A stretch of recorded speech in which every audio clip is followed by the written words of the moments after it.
Just so you know, this will be helmed by the JV team tonight. Dan is participating by phone, so it may be a little clunky, so I'll ask for the audience's indulgence and forgiveness if we stumble a little bit. Please take notice that action will be taken on the following items at the regular council meeting on Tuesday, October 24th, 2023, in the council chambers, Sparta Township, Municipal Building, 65 Main Street, New Jersey. The time is 7:10 p.m. All our council meetings are now live streamed and can be viewed at the following link, www.youtube.com/@SpartaTownship/streams. Adequate notice of this meeting was provided to the public and the press on June 14th, 2023, by delivering to the press and posting on the township website a copy of the notice. May I have a roll call, please? Councilman Blumetti. Here. Councilman Hertzberg. Here. Deputy Mayor Clark. Here. Councilwoman Quinn. Here. Mayor Chiarello. I'm here. All right, let's stand up and salute our flag, please. Deputy Mayor? Yes. If we can please stay rising at the end for a moment of silence in remembrance of Beth Prohl, Sparta Township employee who passed away several days ago. Thank you. Yes, we will.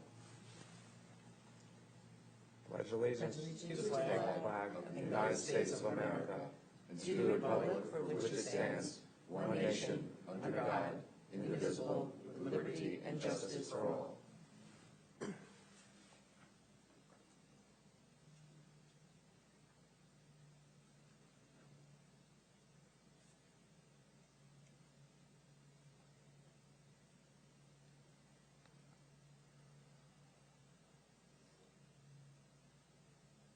Okay, thank you.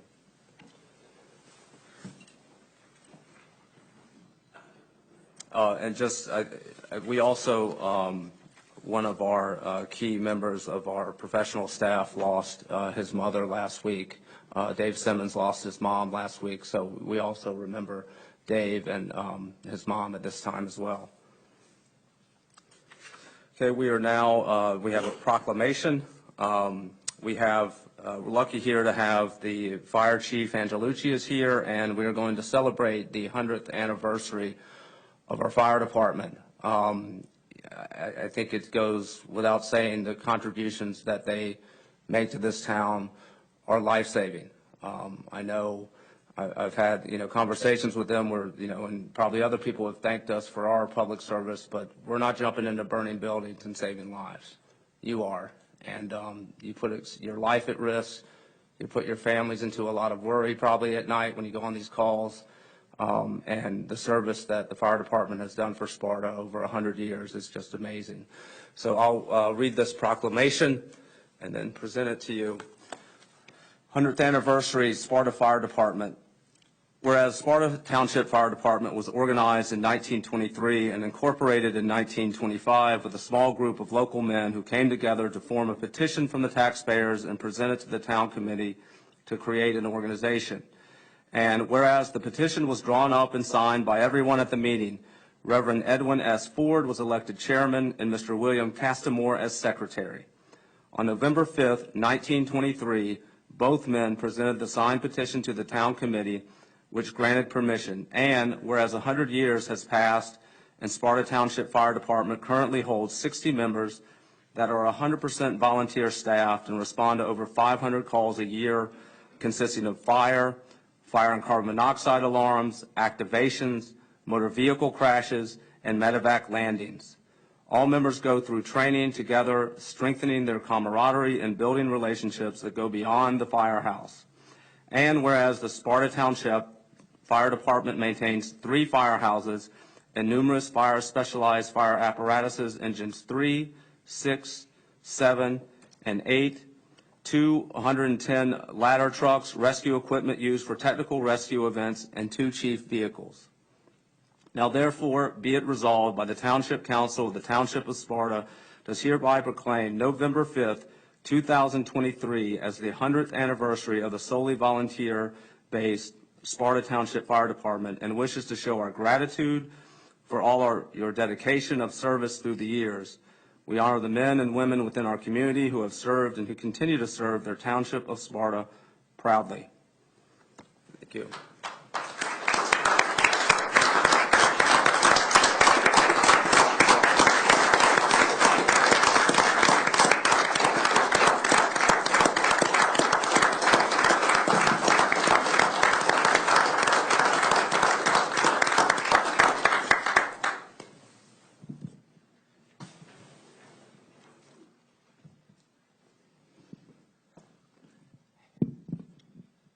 Chief, how are you? Come on in. And Mike is yours, so have at it. All right. Thank you very much. Deputy Mayor, council members, Mr. Rome, residents, our members that are here tonight, guests. You know, it took a small group of residents 100 years ago with this idea that they needed to protect the community. And they had the wherewithal to put together a group of people, buy an apparatus, and start helping the community. 100 years later, we've probably had hundreds of members that have come through our roles who have that same dedication to community.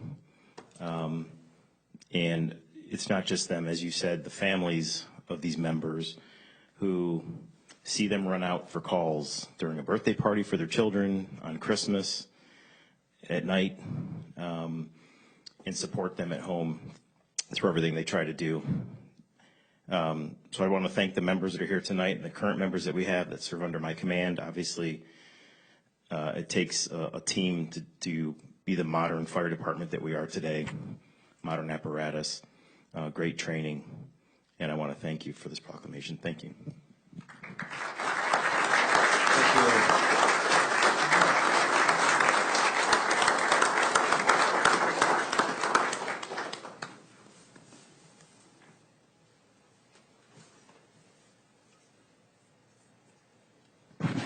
Oh, of course, yeah.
Thank you, and I know I speak on behalf of everyone to say, may God protect you and keep you safe and keep your family safe, and thanks again for all you do. Thank you very much.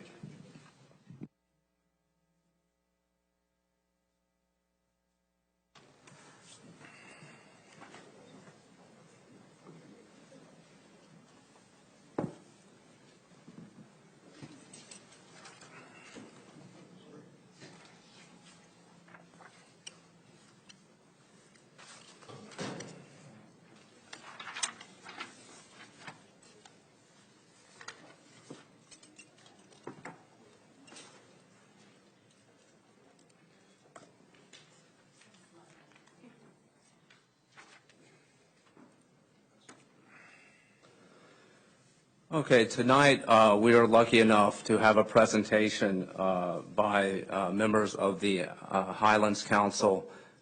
As everyone knows, we live in the Highlands area, and they are here tonight to present about our water conservation plan, and that's based in part on the work that they do and also the work by CDM Smith. But if they could come up, I know that you have some slides that are up here. Hope everyone can see them. So if you would, members of the Highlands Council, could you please, this table right here. Thank you.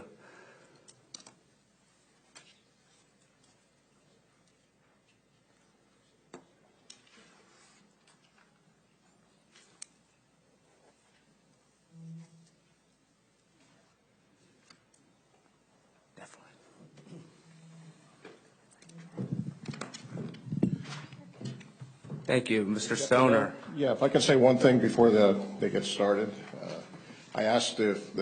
Originally I asked if Highlands City Council and CDM Smith could come in front of you this evening just to give you a little update on the plan and how the calculations are prepared related to the plan. The Water Use Conservation Management Plan is a element of your master plan, which will eventually be, we'll bring it back to the council in more of a format ready for review, and it'll be presented to the planning board. My concern is making sure that the education portion of the plan is being done, and that has to do a lot of times with the calculations that are being prepared. I fear that sometimes the calculations, they say there's a deficit, and some may run with that number, but not understanding really what it means, and that's why I asked if the Highlands Council could come this evening. Tonight we got Allison Bittner and James Humphreys. And we have Howard Madison and Dan O'Rourke from CDM Smith. And they'll take over the presentation, but that's the purpose of tonight's meeting. Eventually, this will go into more of the backup into the plan that we're going to prepare. I think the education portion is valuable, and that's why they're here. Okay. Great, thank you. And just so so the public has an understanding, CDM Smith is a separate and independent entity outside of the Highlands Council. Is that right? Correct. What is it that CDM Smith does? We're an environmental engineering and construction firm based, the state office is in Edison, New Jersey, but our U.S. headquarters is in Boston. Okay. And I understand we'll get into some figures tonight. Were those figures about net water availability and the HUCs, were those calculations done by CDM Smith or were they done by the Highlands Council? They were done by CDM Smith. Okay, thank you. So it's your show. You have the slides. Whoever wants to start, please. Howard is going to start with Okay. Smith. Yeah, if I could just ask if you can move that forward. Because we do have people viewing online, and so the more you can speak into the microphone, the higher the likelihood they'll hear it. Is that okay? I can hear you all right. Thank you very much. Thanks, Corey. We've had some good conversations as a ramp up to this presentation here. I'm going to talk to you a little bit about the policies associated with the regional master plan and the development of the water use and conservation management plan. The regional master plan for the Highlands Council is really an approach to water resource protection. We're interested in protecting water supplies, and those are water supplies that are more or less related to stream flows as they exist in subwatersheds, which sometimes you'll hear us talk about HUC 14s. Those are the watersheds that we define that the municipal boundary covers. We look at identifying water withdrawals that exceed sustainable levels, and sustainable levels for our purposes are essentially related to the low flow margin, which was the approach that the Highlands Council settled on when it was preparing its regional master plan. Once we look at the water withdrawals, we'll determine water availability. Water availability is a component of stream flow. It's not, it's a fraction of the amount of stream flow that you have in a subwatershed. And we're looking to reduce or eliminate deficits as they exist. And the deficits, when we're talking about it in the context of water use and conservation management, is really as it relates to the available water in the stream for human use. So you can either have an amount that's greater than the available water or less than. If it's greater, it's a surplus. If it's less, it's a deficit. But it's always with regard to the kind of the budget, which is the available water. And that approach is really predicated on the ecology of the subwatershed. It's unrelated to water allocation, which is, I think, where the discussion has kind of been framed in Sparta. There's a separate and regulatory emphasis that the state has with regard to water allocation, but we're talking about a different issue with regard to Sparta. It has to do with water resources and planning. This is not a permitting function necessarily, which is what water allocation is.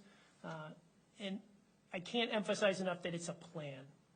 And this is a goal, you're setting goals for yourself. The township is in control of what they choose to do with regard to mitigation strategies. And water use and the definition of deficits or surpluses is the first part of the plan.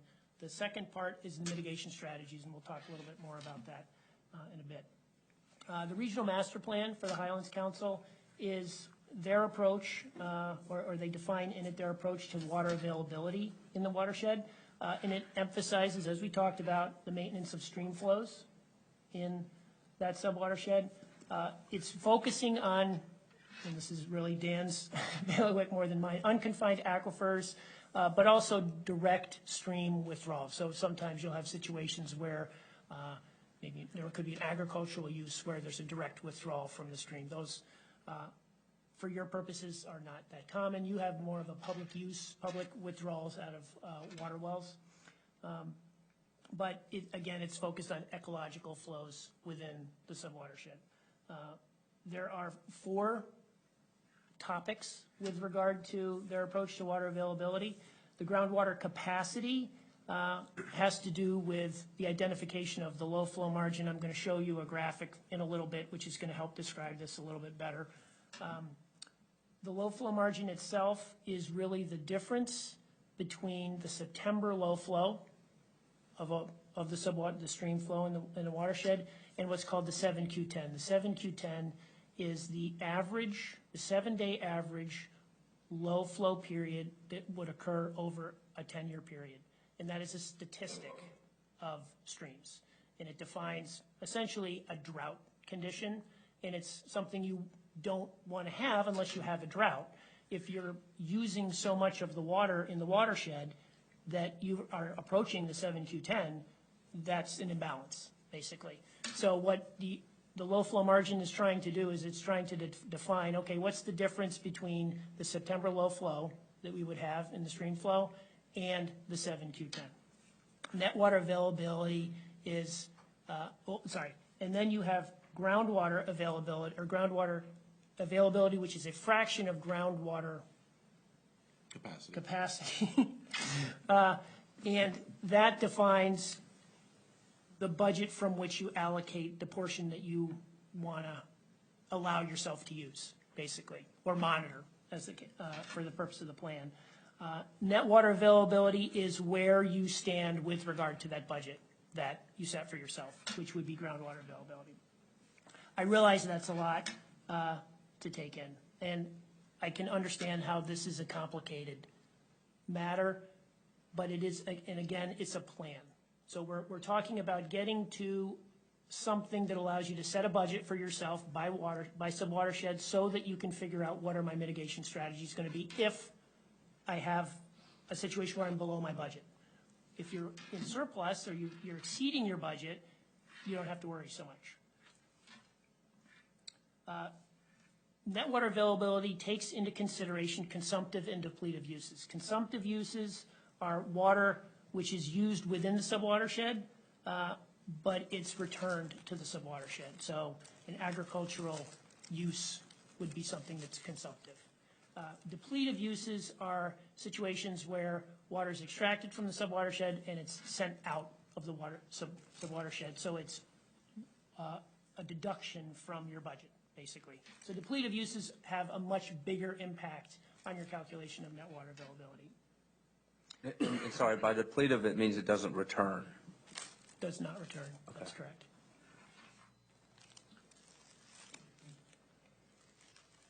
So this graphic is taken from the Highlands Council information that they have with regard to the low flow margin. What you see in green is an idealized stream flow, but what it shows down here is the January, February, March, April.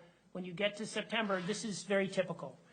You have drier periods during the summer, June, July, and August, and then in September you have the September, what's called the September low flow. So we this is an assumption, but I think it's a reasonable assumption.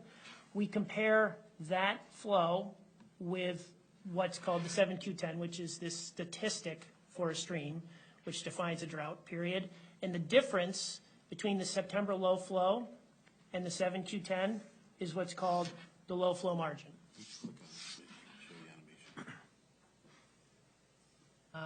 Thank you very much. So here you can see with the arrow that is defining this margin that we're talking about is this groundwater capacity. We take a small fraction of that, in this case 5%, and we let that be our budget. That is the groundwater available for human use in the subwatershed. So you can understand these are extremely conservative numbers as you're approaching. What's my budget going to be for human use within a subwatershed? We know that, and we understand that it's not a metric that indicates a crisis. It just indicates, do we need to implement mitigation strategies? And what is the nature of those mitigation strategies going to be, depending on how close we are to our budget? And I think this was a graphic you may have seen earlier when the Highlands Council was doing their presentation earlier. This really talks about, or in color, you're looking at the groundwater availability minus these consumptive and depletive uses gives you what the net water availability is. The difference being net water availability. In our case, we've looked at the net water availability. So the net water availability that you have now, we've revised the calculation so that we've aligned uses by month. So this generally improves things, but it doesn't eliminate issues that can still remain. When you have a lot of public supply pumping in any subwatershed, and Sparta's not unique in this regard, you're probably going to be below your target. There's going to be a quote-unquote deficit. All that means is that there's a need for mitigation strategies in that subwatershed.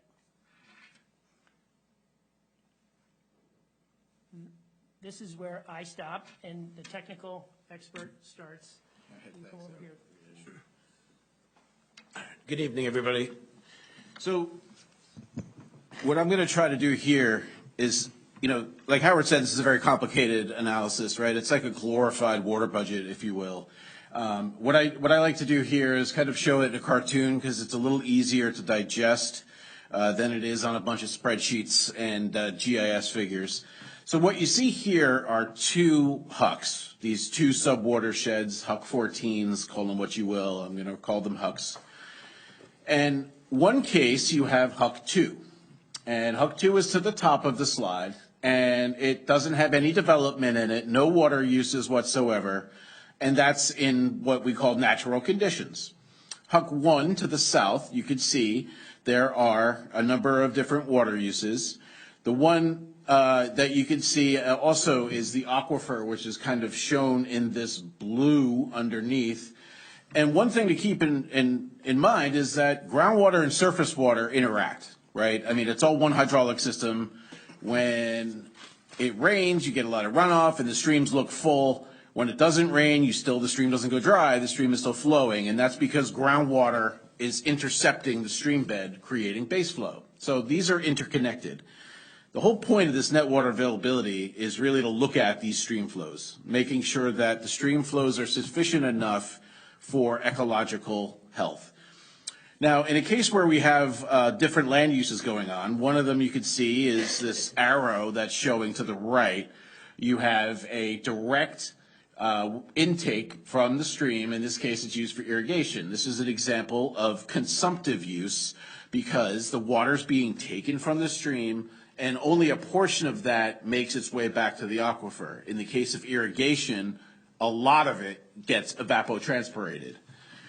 Another example is when you have single-family residential homes that have private wells. So they have their own well for potable supply. They are not connected to a community water supplier. In this case, most of the water goes back because it's simply withdrawn from the same property, recharged back to the aquifer in a septic system. So the consumptive use in this case is pretty low. You have other uses, such as golf courses. Same thing as agricultural use. The golf course might pump water either from a stream or a well, use it for irrigation purposes, and most of that water evapotranspirates and very little is returned. But these are all examples of consumptive uses. Now, if we complicate this a little bit further, Now let's consider a scenario where, the development is increasing. We're now in the scenario where a community water supply well is installed and is operating. What you can see here is now, because you have this well pumping the water out of the aquifer, that would mean that you have a little less water that's going to go into the stream as base flow. It's not necessarily going to dry it out, but it's going to slow it down just a little bit. Now, say that water goes and serves multiple different residences or multiple different communities. Assume that one of these houses represents a neighborhood. Now, in some cases, that community might be on on-site wastewater disposal systems like a septic tank, and a portion of that water, the consumptive use is really low because it goes right back into the aquifer. Now, another community might be connected to the same community water system, but it's served by sanitary sewer. Well, in that case, if that sewer return goes right back into the same huck, you're still at a very low consumptive loss because you're all within this one watershed. Nothing's been exported. So essentially, all the water is being pumped out, it's being consumed, some of it gets lost, some of it's either evaporation or just human consumption. And in this case, you might have a huck that still remains in some sort of surplus, or it might have a mild deficit depending on how much water is being lost to irrigation and evapotranspiration, but no significant change from the previous case because everything's returned to the same huck. And in this case, huck 2 is still in natural conditions. Now let's add another layer of complexity. Now, huck 2 has some development that's been built. And, in this case here, you have a scenario where the well in huck 1 is still serving all these communities, but now it extends into huck 2. And now you have a scenario where you have some folks on on-site sanitary systems like septic systems. So we're accounting for a portion that gets returned, whereas other folks might be connected to a sanitary sewer. And this sanitary sewer might also serve areas to the south in huck 1, assuming south is at the bottom of the page. Now, in this case, our sanitary sewage return is not being returned to the same huck, it's being returned to a different huck from where the water's sourced. So we have a scenario, we have a scenario where you have water extracted in huck 1, some of that water gets returned into huck 1 as consumptive use, but a lot of that water might get exported into a separate huck, and it's returned in that separate huck. That's called depletive use. And because of that, it's likely that huck 1 is now in deficit, but huck 2 is now in surplus because it's like, hey, I got all this water that I didn't pump in my own huck. It came from the other huck. And so I'm returning some of that through sanitary recharge, and now it's in surplus. So that's just kind of an example of the different kinds of complexities that you might see. Now, if you look at reality, reality gets a lot more complicated than the cartoon. Watersheds do not follow municipal boundaries. So we not only have to layer just huck 1 and huck 2, but we have to consider huck 1, huck 2, and the different municipalities. In this case here, this is a map showing a huck 14 shown in red. The light blue areas that you see, these blue blotches here, these are existing areas served of a public water system. In this case, it would be Sparta Township water. Areas that are in yellow and green indicate that it's sewered. So essentially blue and yellow make green. So that's public water and public sewer. In this case here, we evaluate net water availability for this huck by accounting for water supply well extractions that are both in Sparta and in this case in Andover. But we also have other wells to account for as well. These little dark blue dots are commercial irrigation wells, so on and so forth. So it can get complicated, but all it is, again, is just a simple water balance that is taken based off of stream flow and that groundwater availability budget, which means deficit does not necessarily mean that the stream is running dry and people's water is running out. It just triggers the strategies that Howard mentioned earlier. Now, if we look at Sparta, there are 1, 2, 3, 4, 5, 6, 7 major Huck 14s that Sparta is, a part of or a large contributor of. As Howard said, if you look at the regional master plan on the Highlands Council website, you'll see numbers that are a little out of date. As part of our work with the Highlands Council and other municipalities, we've gone through and updated the approach and the methodology to account for this septic return, to maybe change the methodology in which water withdrawal was, what month was used, and so forth. So in some cases, you'll see now that a few of the HUCs that intersect your municipality are now in surplus, whereas before they were in deficit. And the reason they're in surplus is you saw a lot of those blue blotches, right? That means that it's public water, but septic return. So we're accounting for that septic return. In some cases, you can have a moderate deficit, which, is still, it's anywhere between, 0.1 and 1 million gallons per day. A moderate deficit is almost always triggered when you have community water supply pumping within a HUC. Nothing to be alarmed about necessarily, but it's just something that's going to happen because you have some withdrawals in that HUC. And again, that's just something that triggers that there needs to be some mitigation strategy. Now, a severe deficit is something that has shown up in one of the HUCs, and that is over an MGD, a million gallons, over 1 million gallons per day. Now, again, that doesn't necessarily raise alarms. That doesn't necessarily mean that the water's going dry and the streams are going dry and the water at the tap is going to stop. It just means that this HUC requires a little bit more attention in terms of mitigation strategies than the other ones do. Excuse me, can you point out which HUC that is, where it's located? Sure, it's this guy. Sparta Junction Tribs HUC. So it's basically in the western portion of the township, and it includes areas of Andover and Lafayette as well as Sparta. So it's, it's kind of right in this zone here. I guess this used to be a former mine that you see here. Close to the aquifer. That's what you're saying, right?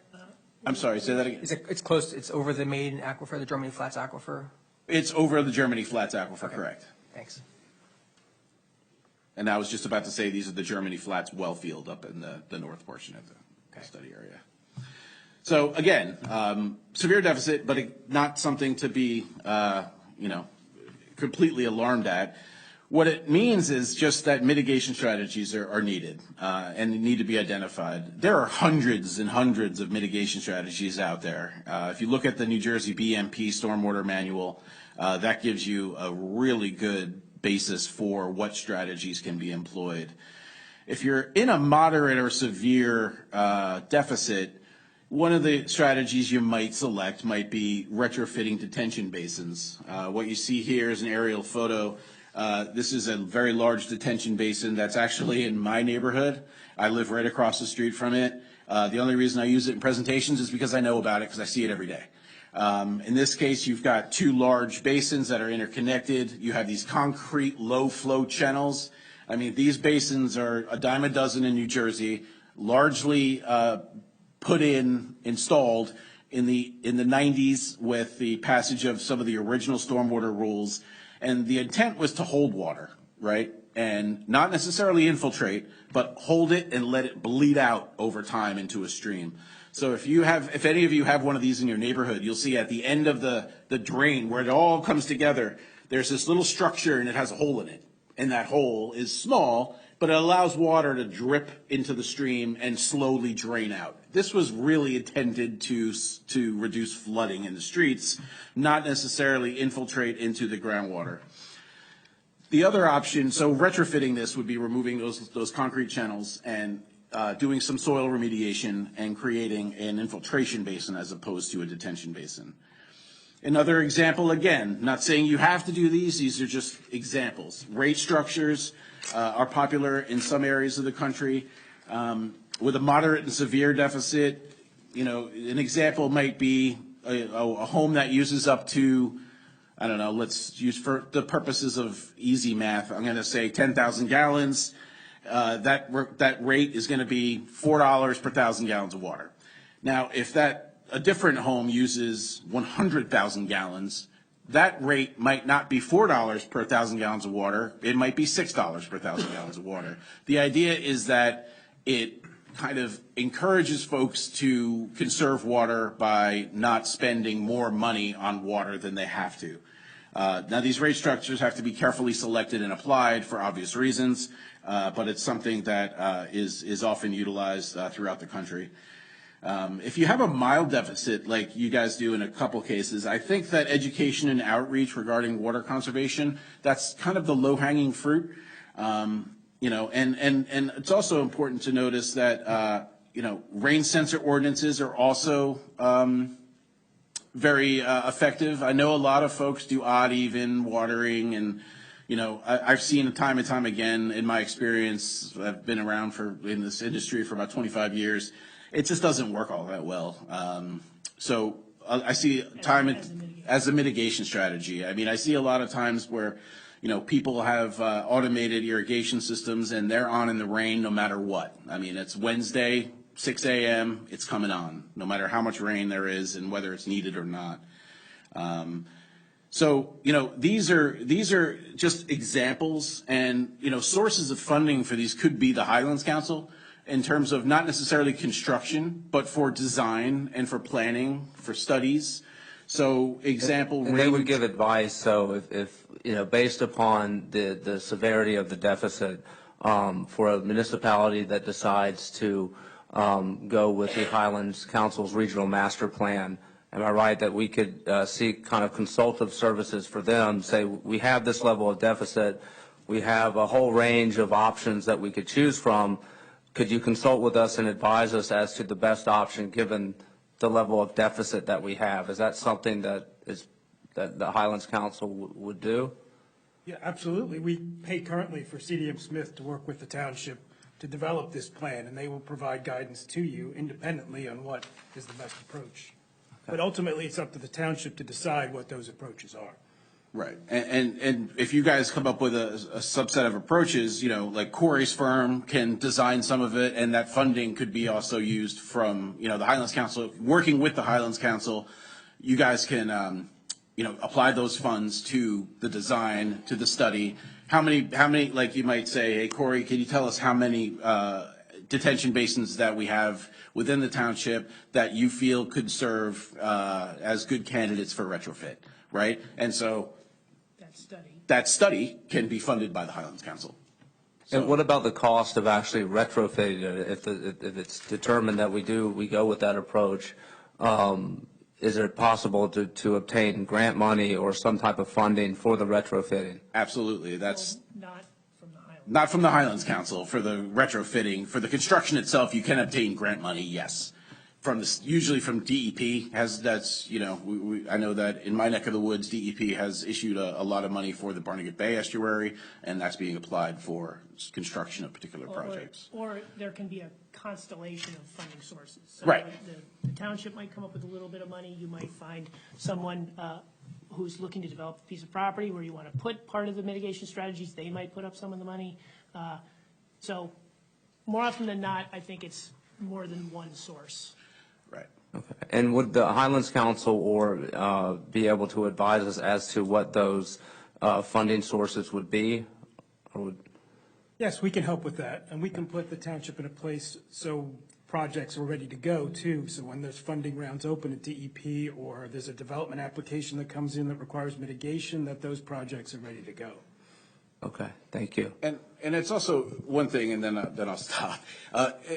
It's important to note that, like, you know, there's no, like, you know, drop deadline on this, right? Like, it's like you guys are going to, you know, work with the Highlands Council, develop your water use conservation management plan, and then you're good. Like, you know, it's not like all of a sudden, like, you know, every piece of development has to stop because there's deficit, right? I mean, like, it's that you've identified the deficit, you're working with the council, you have this plan, you're going to move forward with mitigation strategies, and that's sufficient. Yeah, this is a self-certifying program. Right. So I think all that the Highlands Council is looking for is that the township is engaged with the plan, they're cognizant of it, and you're working towards making things better. because that's, what is the biggest risk for the township is if you know you have an issue with regard to a balance where you're not achieving your goal and you're not doing anything about it, it's not going to get better. So we know that there's a need for mitigation strategies based on mild, moderate, or severe situations. Just choose mitigation strategies that make sense for the township. You choose. It doesn't have to be a prescription where someone's telling you what to do. Right. And like you said, there's hundreds. I need a little clarity on exactly how you guys come up with these. So Germany Flats, for instance, you said it's a severe deficit. So what are the actual measurements that you use to categorize them as being in a severe deficit? Sure. Well, we have the groundwater availability, which is a fixed number that was determined in the regional master plan. The supporting documentation for technical appendices goes through that in very thorough detail about how that was developed. So that is a hard number, the groundwater availability. What was actually measured to get that number?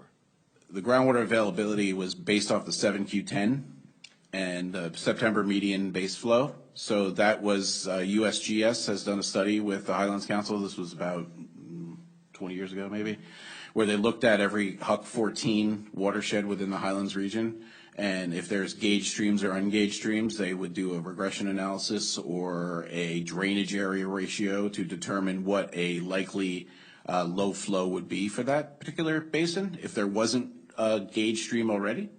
So those numbers were done by the USGS, and for every Huck within the Highlands region has a 7Q10 assigned to it and a September median base flow assigned to it, and therefore a low flow margin assigned to it. But nobody's actually measuring the groundwater. These are all the measurements are being done on rivers or streams. Yes, that's correct. Because the streams, like I said before, the streams and the groundwater are Go back to the cartoon. yeah, they are hydraulically connected. I understand that, but so when our professionals tested the aquifer, they said they pumped it at 4 times the usage amount, and it never even moved. Right, That so it's being this is- fed from underneath. Right, so this is the difference between water allocation and water use and conservation management plans. So what you're talking about is a function of the water allocation permit, where they give you an amount that you can withdraw by permit. That's separate and distinct. I'm not saying that. Sure, we issue permits, we have people, but what I'm saying is when Sparta tested it, when they pumped it to test, let's see how much water comes out when we start, and it starts going down. And it never did. At 4 times the usage, it never moved. So they determined that it's being fed from underneath. And it wasn't moving. So I'm saying, how are you, not you, how are they telling us what our deficit is if no one's actually measuring where that groundwater, if it's moving or not moving? Well, I mean, the groundwater is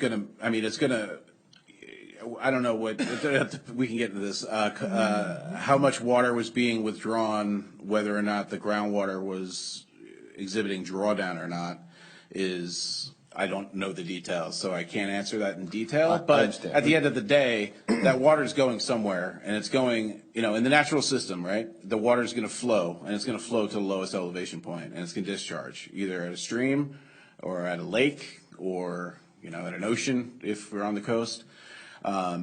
If you're removing that water, even though the aquifer might be very permeable and you don't see an observed drawdown within the aquifer, ultimately that water is being removed and it's not going to make it to the stream over time, right?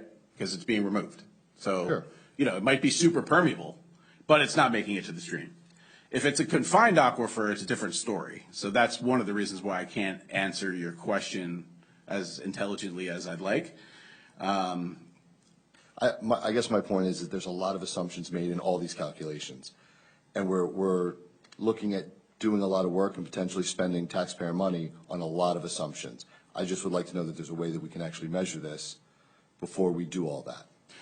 I mean, if there's a gauge on one of the streams that's been active for quite some time, you can check the 7Q10 or even the September median flow with what's published in the regional master plan. But even then, when you explain the September number, the September low, you said there's assumptions made even for that. So. Absolutely. So I think the challenge for your question is that it's talking about groundwater, I'm just saying streams and rivers you're can really be, talking about the actual groundwater. Right. And we're talking about the stream flow.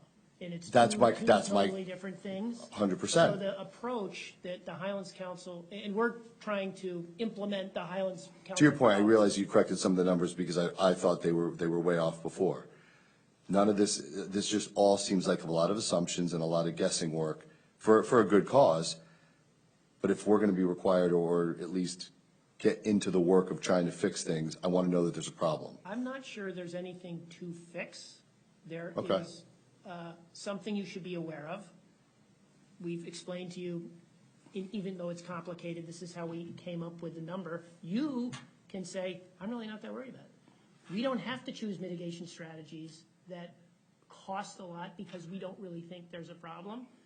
The challenge that I would kind of respond with is you don't want to wait until it's too late. No, I agree with that. I just want to know if there's a way to measure it accurately because like you said, streams, rivers, they're all fed from a lot of different places. Well, just so we can get, the assumptions that you're making, right, are not, they're assumptions based on a methodology that's generally accepted in your field. Am I right about that?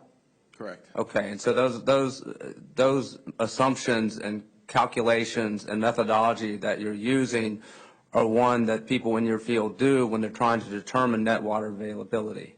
Correct. Right, and so that there may be, you know, in an ideal world, you would actually measure it with, you know, whatever device that you would, but when you're advising municipalities, municipalities have acted on your recommendations based on those assumptions and calculations that you've made. Am I right about that? Correct. Okay. I could tell you this, that, you know, the methodology that was used in the regional master plan was done in concert with the New Jersey DEP, the USGS, and the Highlands Council. Nobody does this work better than the USGS. I mean, as in terms of evaluating watershed flows. This is based on the best currently available science, right? Yeah, I mean, it's a little dated now. It's the regional master plan is 20 years old now. The methodology. But, you know, as a pros, yes, the method is Yeah. sound. And the stream flow is a proxy or a representative of the whole system, right? Because they're interconnected. Obviously, we can't go down and Yes, exactly. measure an aquifer in its entirety and see how deep it is, but Right. that's, okay, it's a Right. proxy for it. Yeah. Okay. Same thing you'll see, like if you look at stream base flow records for areas that were pre and post sewer, you'll see the base flow poof, bottom out over time. If you look at, you know, Nassau County and Long Island, in the, you know, up until the 60s and 70s, most of Nassau County was still unsewered. Now there's, you know, 2 million people who live there. It's sewered. If you look at the stream base flow, you see it just bottom. It just drops right out because now that water's being hauled offshore instead of returning to the aquifer. Depletive. It's depletive, right? I think the purpose of the Water Use and Conservation Management Plan is the first step towards figuring out, do we have an issue, right? And if we agree that we have an issue, what should we do about it? And the intent is really to get your arms around where do we need to pay attention, right? So if you have mild and moderate calculated deficits, well, you're going to use different mitigation strategies there. Like he said, if you have a mild deficit in any one given huck, well, don't try to retrofit the basins in that huck. We don't believe they're needed there. But where you basically have one huck where most of your wells are, and you have to determine what should we try to do over time. Right. I guess my question would be then, is if it's showing a severe problem, couldn't we go in and measure it like they did in the past and say, okay, we see that problem? You could see it in our start aquifer. gauging the stream and Not the stream, I'm talking about the aquifer. Well, but the issue is the streams. Okay, so we want to maintain base flow in the streams because this is an ecological and an environmental budget that we're establishing for ourselves. I do understand the confusion because it's called groundwater availability, right? Yeah. That's why we're focusing on the discussion about groundwater, but it's ultimately about stream flow, which we're acknowledging is replenished from the groundwater. It's going to be a lot more efficient to measure the stream at the discharge point of the subwatershed than it will be to measure a bunch of groundwater wells. No, I understand that, right? So when you're doing the work that you guys are doing at a large scale, obviously that's not realistic. But when I'm doing it for Sparta, I'd rather know for sure. Right. Right. And that's. And drill I mean, into it. Listen, you don't have to convince me to get more data, right? I mean, I'm a data hound. I love it, and I mean, I wish every stream was gauged, but, when they're talking about looking at a regional master plan for the Highlands region, Understood. that's impossible, right? Understood. So, but yeah, that would be I fantastic. mean, that legitimately could be one of your mitigation strategies. Yeah. Was we want to understand more about the one huck that we know is a challenge for us. Right. Go ahead. I was going to ask, so far we've talked exclusively around water quantity, right? Are you going to touch on water quality at all? Or if not, can you just comment on impervious surface and the damage or the risk in terms of increasing impervious surface in areas like this, runoff? Sure. Does it apply? I mean, this project and our work with the Highlands Council is quantity only. Okay. We are not involved in water quality. I mean, I could tell you that impervious cover generates more runoff. The more impervious cover you have that is hydraulically connected to a stream can create flashy flows and more erosion unless you recharge it. Now, I will say that back in the 70s and 80s and even before then, you had mostly antiquated stormwater infrastructure where it's just get it off the roads. So you had catch basins that just routed directly to a stream, and any metals or any contaminants that runoff carried with it would go straight into the stream. But the residential site improvement standards You're right. do a lot, that are prescriptive. Now with the stormwater rule, you have to infiltrate everything. Yeah. Right. So you see as an example of my personal experience, I was on the environmental commission in Howell Township, and we would look at giant warehouses, and we would see green infrastructure all over the place to help infiltrate any of that stormwater. So in those cases, you're returning it, and that's the reason for that is because there have been plenty of studies done decades ago that looked at when you have impervious cover that is over 10% of your watershed, things start to destabilize. 10%, okay. Yeah, but that's asterisk, right? Because it's 10% of directly connected impervious cover. So we're talking about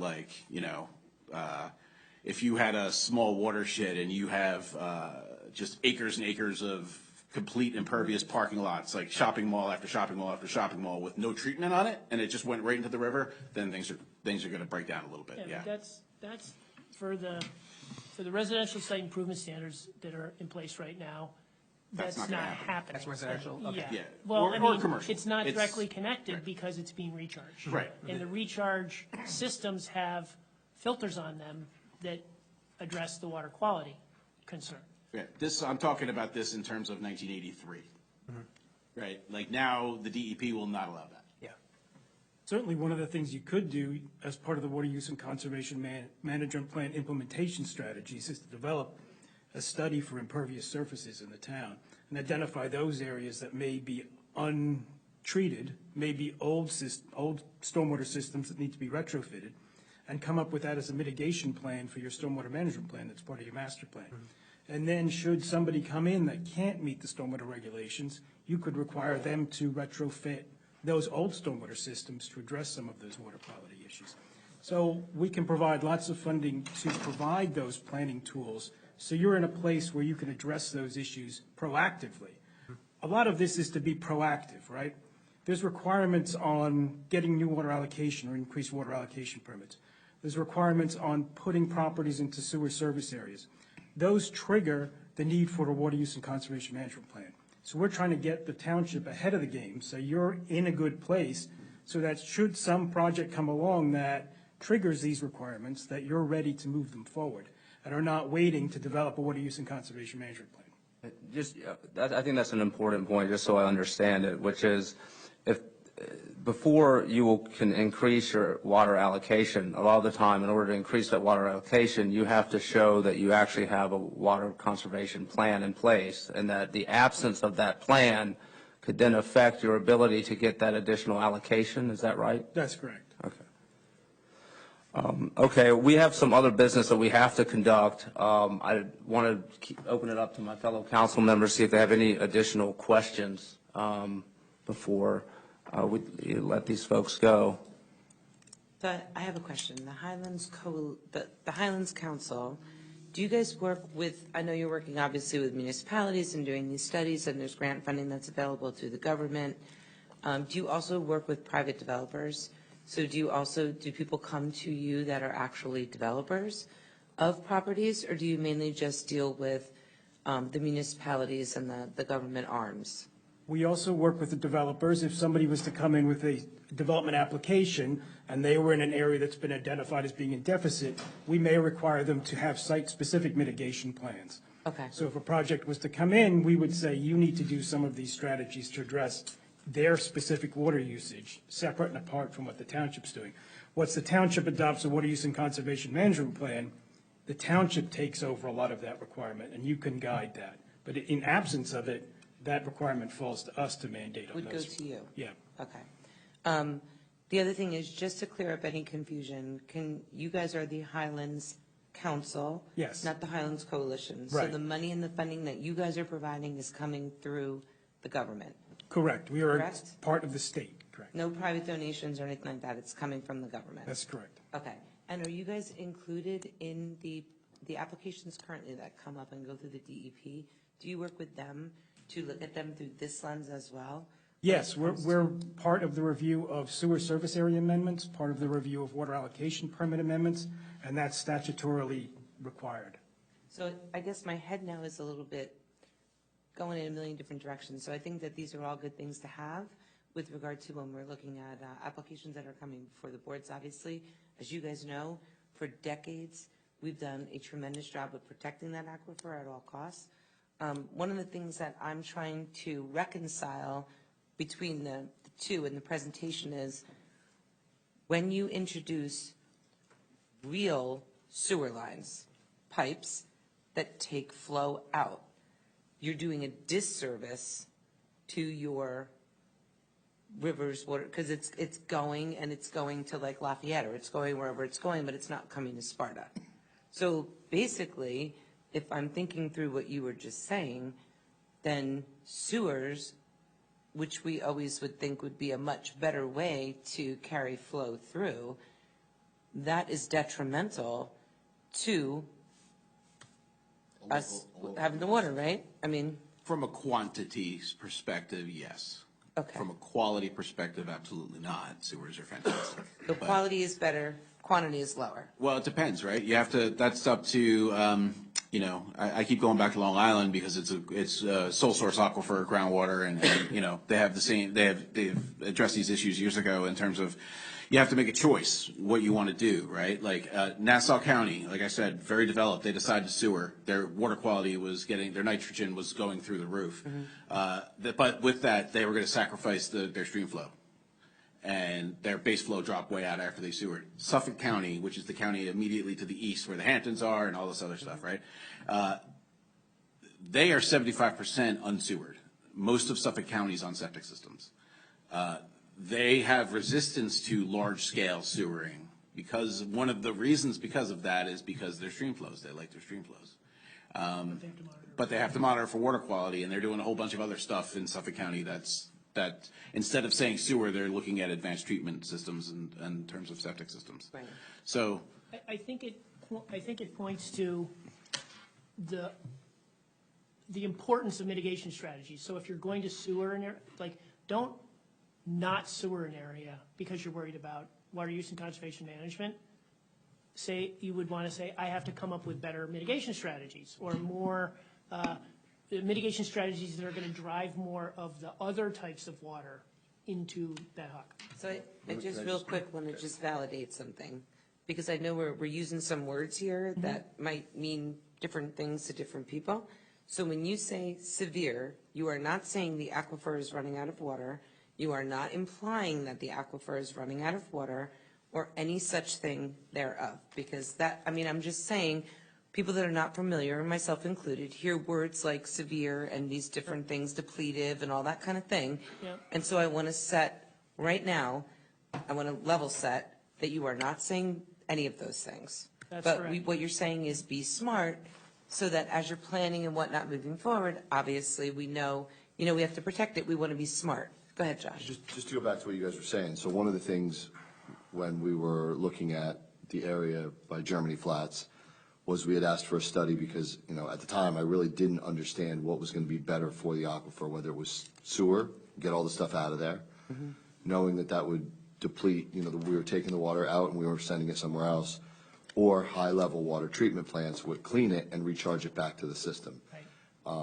One of the reasons that I know that me and Chris back in the day were hesitant about the North Village development was they were putting a water treatment plant and they were expelling that water over the aquifer. At the time, I didn't understand it, and I thought that was a bad thing. Knowing now that some of these things put out almost drinking water, it sounds like from what you're saying, that's almost a better solution to be able to treat water, And put it back. get it as clean as you can, and then put it back into the system. Florida, right? Yes. I love a clear answer. Perfect. I think you've given us Obviously- a lot to think about tonight, so thank you. Obviously, a natural state is always best, right? Okay. Yeah, For but what?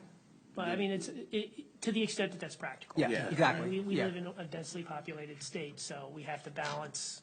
right. And by natural state, you mean the stream flow, right? Is that, because I know we've interchanged these terms a lot tonight, and you use the term ecological balance. Yeah. Right, so when a stream is lower than it ordinarily should be, we're out of ecological balance, am I right? I would say And so. the absence of ecological balance then has, other, knock-on effects to the environment, am I right? I mean, I know we're probably going beyond your expertise here, but I think it's important for people to understand that a stream flow can go down. You can still have enough water to use, but you're having these other effects to the environment that have a downside as well. Is that right? Yeah. Okay. Thanks again. Extremely informative. And, I appreciate you coming in. This is the second time y'all have been here. And thank you. It's very informative and helpful. I think if we could get contact information from everyone as well, Sam, or if you guys have the contact information, then we can establish next steps, Corey, with you as well, and think about how we can start working together to look at it. So.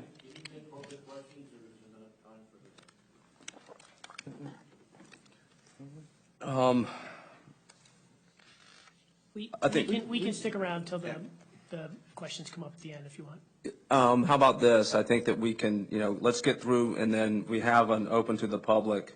But it's an item that's on the agenda. I don't know if we can ask forbearance to let, if you have a question, and we could have those questions answered during the first open session to the public, which is after our manager's report. We could also just go outside and see if we can answer their questions. Yeah, and if you have some individually. questions, you actually may get better answered. You want to just, pull them aside. Okay, thank you. Thank you. Thank you, so everybody. much. Thank you. Nice meeting you. Thank you very much.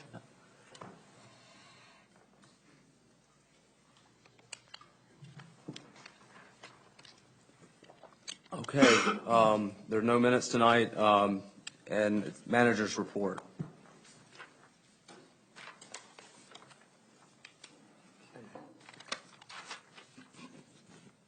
Okay, thank you, Deputy Mayor. Tax Department, like to commend our tax collector, Diane O'Connor, and her staff for the successful online tax sale.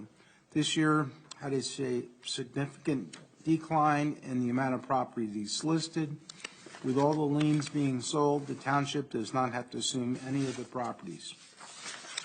In the township's history, this is the lowest number of liens up for sale. Tax assessor, a breakdown of the 2023 added assessments are as follows. There were 120 properties that received an additional assessment. The value of those added assessments was $11,600,000. The total value of the prorated assessments based upon the number of months completed was $8.2 million. The total property taxes billed on the prorated assessments is $288,959. Public Works Department. The stairs leading up to the Ungerman Bridge to the library are complete and open for the public for use. The Public Works staff removed the old paver stairs and wood railing and replaced it with new concrete stairs and a more user-friendly railing. Public Works staff replaced 400 feet of wood timber guide rail on Mountain Spring Road, which can be costly expensive when an outside vendor is used. The 2023 annual residential leaf collection starts on Monday, October 30th. Details can be found on the township website. Utilities Department. State mandated lead and copper testing update. Testing has been completed in Lake Mohawk section of the and beginning in the Highland section. The department asks that if you are currently receiving bottles to please fill it and call them so they can come pick up the sample. The water utility began flushing hydrants. Flushing starts approximately 8 a.m. throughout the day until 5 p.m. Residents are encouraged to check their water for any discoloration before doing laundry, and if there is any discoloration, running cold water for 3 to 5 minutes should clear the water. Parks and Rec Department. As a reminder, Trunk or Treat Halloween event will be held at Station Park on Friday, October 27th, beginning at 6:30. There are over 30 cars registered, as well as police and fire ambulance squad will be participating. All participating Sparta families are asked to donate a bag of candy for this event, which will be distributed to all trunks. Session 2 of many youth, adult, and senior citizens fall programs begin early November. Please visit the recreation office located underneath the Sparta Library for any other senior special programs, including Senior Craft Day, decorating the tree for charity, safety, self-defense classes, and bus trips. The park staff continues to be busy maintaining facilities and fields and are preparing to winterize facilities and fields as soon as the fall sports programs are finished. Please visit Parks and Recreation page on the township website for any additional information. Sparta Library, as a reminder, the Sparta Library offers many classes and activities planned for age groups. Please visit spartalibrary.com. This concludes my report, and thank you, Mayor and Council. Thank you. Any questions about the manager's report from anyone? I just have one. I noticed that you rightly commended our tax collector. Just so I'm clear here, that if there are no liens up for sale, does that mean either one, we had much less people that we had to put a lien on for their outstanding taxes, or does it mean that we just were able to sell all the liens? Basically, whatever the number of delinquent prior year's taxes are up, go for tax sale. And basically what the tax sale means, that if outside bidders can come in and bid on those liens for, number one, to get the interest rate, and if interest rate were to go to zero, then they bid premiums. In the case of a premium, the premium is given to the town until that lien is satisfied by the property owner. So basically, we have the right to take that premium and hold the money and make interest on that money until which time that lien is satisfied. So in this case here, all of the liens were sold to outside bidders. The township did not have to assume any of those liens. So if we were to actually assume a lien, we file certificate on it, and that lien, that property will not be cleared until that certificate is satisfied. Yeah, and I think you also know that this year had a significant decline in the amount of properties actually listed for lien. So not only did you sell them, there were less properties that it was necessary to have a tax lien. Is that right? Yes. Okay. Yes, so, which is good because we get all our money up front, and, you know, that helps build a surplus at the end of the year. Well, thank you, and thanks again to Diane O'Connor, without which probably we wouldn't have that successful. She's a very good collector. I mean, one of the best I've seen in 40-some-odd years, so. What's her rate? Just so we can give her accolades. What is her rate of collection? Do you know off the top of your head? It is usually in excess of 90, sometimes 99%. Which is amazing. Oh. 99%. Good job, Diane. Thank you. I have a motion to accept the manager's report. I move we accept the manager's report. May I have a second? I'll second. All in favor? Aye. Aye. You're late, Dan, but you made it. Okay, now, we're now to our first public comment period. Again, this is for items that are not on the agenda. So before you come up, take a look at the agenda item. If it's on there, you know, you can, if it's not on there, you can speak about it. Again, we have a 3-minute limit. We will work, if you have questions, we will refrain from answering your questions until after you're done, so as we don't take up the 3-minute time. So again, public comment for items not on the agenda. Jenny Derricks, Tappa de Sparta. Do we have an update on the township manager search position? Stay tuned. You will have one tonight. Okay. Anyone else?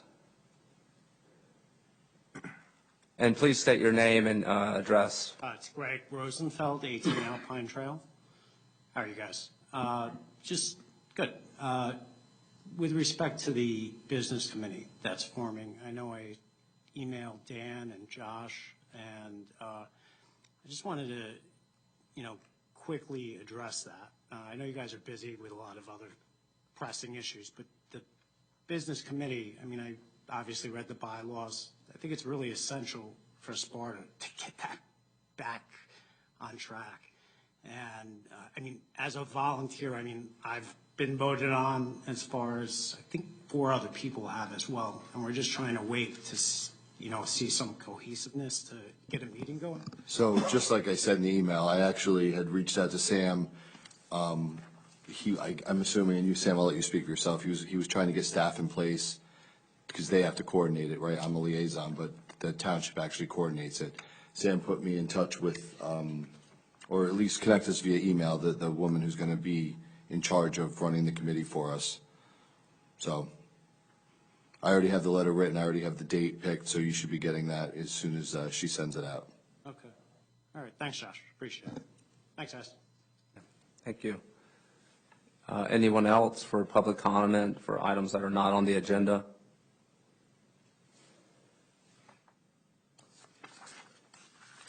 Okay, we will move on to expenditures. And I will do it normally. Do you have it? I'll do it. Okay. Okay. Take a motion to approve bill list totals by fund dated October 24th, 2023, in the grand total amount of $8,706,177.90.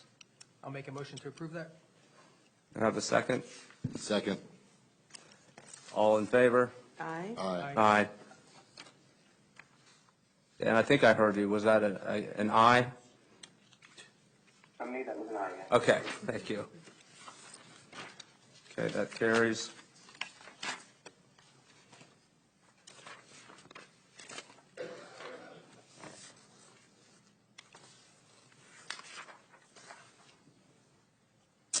Okay. Will the clerk please read the title of ordinance 2321? An ordinance amending Chapter 16, Fire Protection and Prevention of the General Ordinances of the Township of Sparta. May I have a motion to introduce ordinance 2321? I'll make a motion to introduce ordinance 2321. May I have a second? Second. May I have a roll call vote? Can I have a question first? Sure. We have, Well, why don't you wait till we actually get it on the floor, and then you can have a question. Oh, it was like it, right? Fine. I thought it was on the floor because it was seconded. yes. No? Right. I get just. Okay. Oh, I got you. Okay. All right. Before we take the roll call vote, Dan has a question. Go ahead, Dan. So can somebody just briefly frame why this is being introduced? His question was the purpose behind this ordinance. What's the purpose? Sam, if you know. But what was the impetus for doing this now? What was the trigger? Appointment of the fire official. This is It'll just be the basically, bureau. I believe, changing the fees on the fire officials, depending on the size of the structures that are being inspected. Okay, thank you. No more questions for me.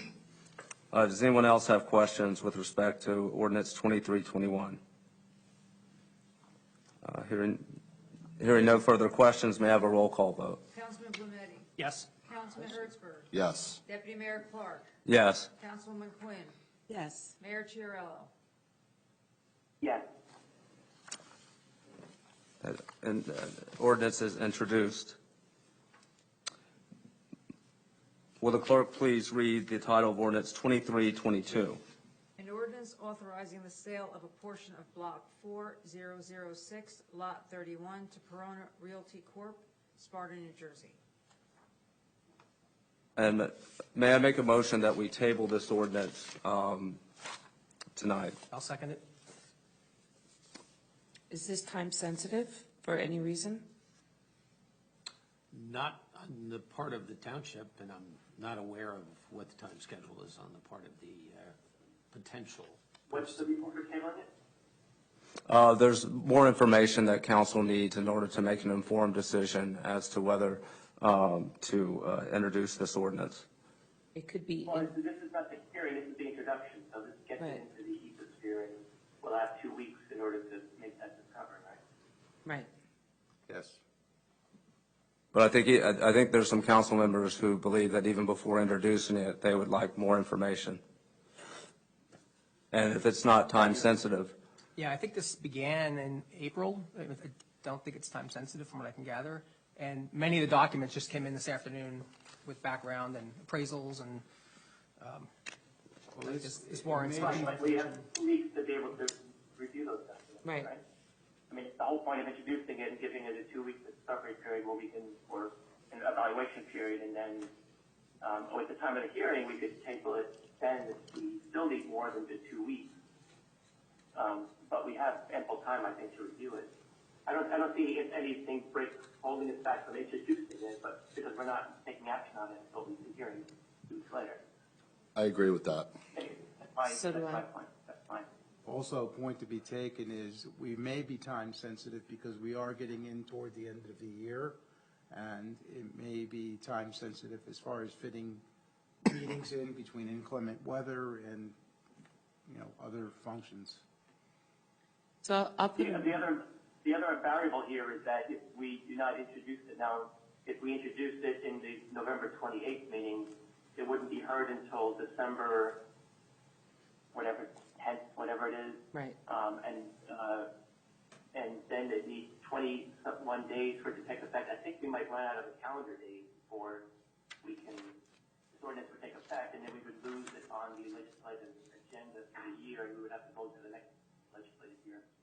So I think if we don't take action on it now, we lose our ability to take action on it this year. So you Well, have I a would motion. agree. I'm sorry. Oh, go ahead. I was just going to say you have a motion to Well, carry with a second. Yeah, so I think we need to vote on the motion to table, and then. Sure, we can, Yeah. we just arguing about the motion table, so go ahead. So we- I'm done with We have three more meetings this year or two? You have 2 more meetings. Two. After today, there will be 2 more meetings, but you also need to take into consideration that once an ordinance is heard and voted on and passed, it doesn't take effect for 20 days, 21 days? 20 days. 20 days. Last 10 was now. 20 days. 20 days. All right, so let's vote. All right, so the motion on the table, on the days is to table motion 23, or ordinance 2322. So I think we would need a roll call for that, because I think it's going to be hard to discern. Councilman Blumetti. Yes, I approve the motion to table. Councilman Hertzberg. No. Deputy Mayor Clark. Yes?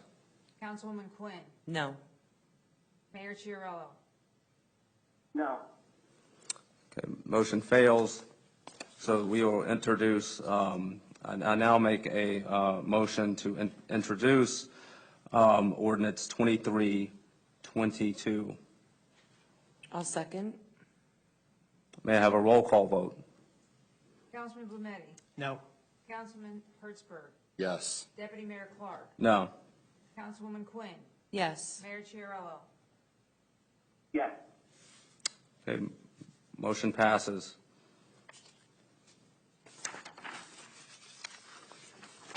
We're now moving to the hearing of an ordinance. Will the clerk please read the title of the ordinance 2320? Bond ordinance appropriating $2,500,000 and authorizing issuance of $2,380,000 bonds or notes of the township for various water utility system improvements or purposes authorized by the undertaken by the township of Sparta in the county of Sussex, New Jersey. Thank you, Roxanne. This is a hearing of an ordinance, so in a hearing on an ordinance, unlike an introduction, the public has an opportunity to comment. And so, again, you're going to be limiting your comments to ordinance 2320, and also the 3-minute time frame does apply. But again, if you have questions, we'll wait to answer those questions until after the expiration of your 3 minutes, so we don't deprive you of any additional comments you may want to make during that 3-minute period. So again, are there any questions from the public with respect to ordinance 2320? Jenny Derricks, tapping to Sparta. Is this totally going to be funded through a bond? Or is there grant money, or is it through? There is a, Well, the down payment Down before the payment. bond, right. this will be funded eventually through a bond. We would probably go to permanent bonding. Most of our bonds are paid off now, so we need to round it out and get some more bonds back on the books. I mean, because I look at bonds like credit cards. In order to get a bond rating, you got to have bonds, so. And like I said, most of ours are paid off or will be paid off within the next 2 to 3 years. So there's no grant money attached to these projects? No, and unfortunately, a lot of grant money, we're not Okay. eligible for, Thank you. because we're not a destitute community. Thank you. Any other comments from the public with respect to ordinance 2320? Okay, hearing and seeing none, I'll take it back to council for any discussions and comments. Does anyone in council have any questions regarding ordinance 2320? All right, seeing none, may I have a motion to adopt ordinance 2320? So moved. May I have a second? I'll second. May I have a roll call vote? Councilman Blumetti. Yes. Councilman Hertzberg. Yes. Deputy Mayor Clark. Yes. Councilwoman Quinn. Yes. Mayor Chiarello. Yes. Okay, the motion passed for ordinance 2320. We're now open to the public with respect to resolutions. Please state and spell your name for the record. Each speaker is limited to one comment of no more than 3 minutes and no yielding of time to another person. And again, like I said, if you have questions, we'll try to answer those after your 3 minutes is over. So again, this is another public comment period. Deputy Mayor, you might want to mention there's an additional resolution that was added this evening to the agenda in case the public wants to ask questions about that. Sure. Thank you. So tonight, due to sort of the exigency of circumstances, we are going to have an additional resolution that is not on your agenda. It's Resolution 913. It's about appointing a township manager in accordance with NJSA. I won't read all the statutes, to fill the vacancy in the statutory position. And I'll just read it. Whereas the Sparta Township Council desires to appoint James Zepp as the township manager in accordance with the Township Code and the New Jersey statutes. The terms of employment are set forth in the employment agreement between Sparta and James Zepp. Now therefore be it resolved by the Township Council that the Township of Sparta appoints James Zepp as the township manager effective as of the execution of a contract of engagement between the parties in accordance with the Sparta Township Code. Be it further resolved that the mayor and the township clerk are authorized to sign an employment agreement with the advice of the township attorney on behalf of the Township of Sparta. A copy of this resolution shall be placed on file with the clerk of the township. This resolution shall take effect upon the execution of the employment contract. If any section, subsection, sentence, clause, or phrase in this resolution for any reason held to be unconstitutional and invalid, such decision shall not affect the remaining portions of this resolution. And I hereby certify that the foregoing is a true and complete copy of a resolution adopted by the Township Council of the Sparta at a meeting thereof duly called on October 24th, 2023. So that's the additional resolution that's on there. And so again, I will take it back to the public if you have any questions with respect to the resolutions. And just for clarity, that came out of discussions in executive session. That was not planned for tonight. Okay. Jenny Derrick's tapping to Sparta still. Regarding, first of all, congratulations. Thank you. You have to stay for a picture. 9.4. Does this include, and I'm going to ask you, Chris, this doesn't reference the additional funds from the opioid payout? This is only for the Jakarta monies. So Okay. It's the in-kind and the Jakarta. This has nothing to do with the opioid. So that'll be a separate Totally acceptance? separate. Okay, Yep. thank you. Sure. And then 9.7, is this in response to the Office of Compliance letter that we received to make sure that our contracts are in compliance regarding sick leave? No, this actually was in response to the Joint Insurance Fund, who reviews our personnel policy manual every 2 years and comes back to us with recommendations upon revisions to be made to the personnel policy manual. So this was actually as a result of the regular review by the Joint Insurance Fund. So the JIF reviews every year? No, it's every 2 years. So the JIF reviews every 2 years, and since 2007, when the statutes changed, they didn't pick it up. So is the change reflected? That was required by the state. Is it reflected in this? Yes, it is. Yep. Okay. It's been this time, right? Yep. Well, why did we get the letter then if it's not I think been? there was, I don't want to speak for you, but I believe there was a miscommunication between the offices with the turnover that went on. I don't want to speak for anybody, but I believe that was the But does this, explanation. I guess my basic question is, does this resolution accepting the JIF's updates include the concerns from the state? Yes, it does. Thank you. And then do we have an estimated time? Is it going to be before the end of the year that we have a contract for the, do we expect it to be soon? Yes, yes, and before the end of the year. For the town manager is what I'm referring to? Yes, yeah. Okay, thank you. Yep, you're welcome.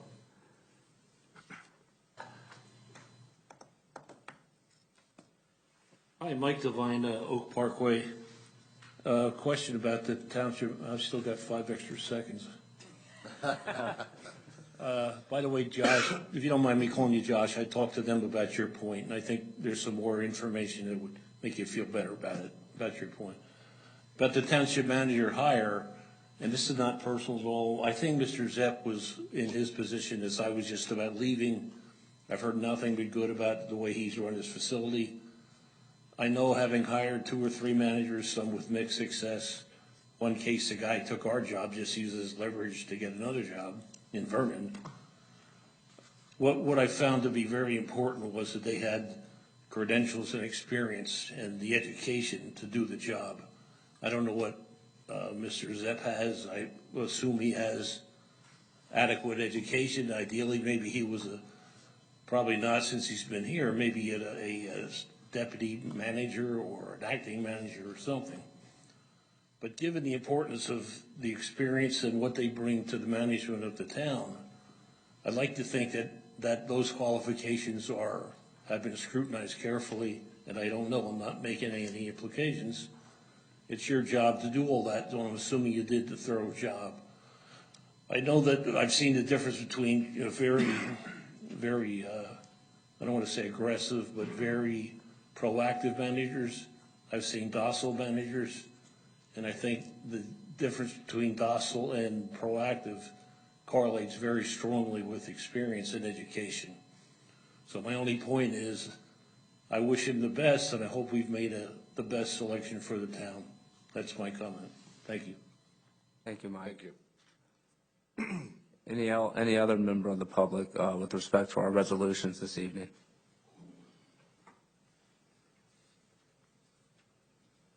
See, none, I will, I think, address Mike's comment, because I think, Mike, probably my experience and how I came to my decision is probably maybe informative.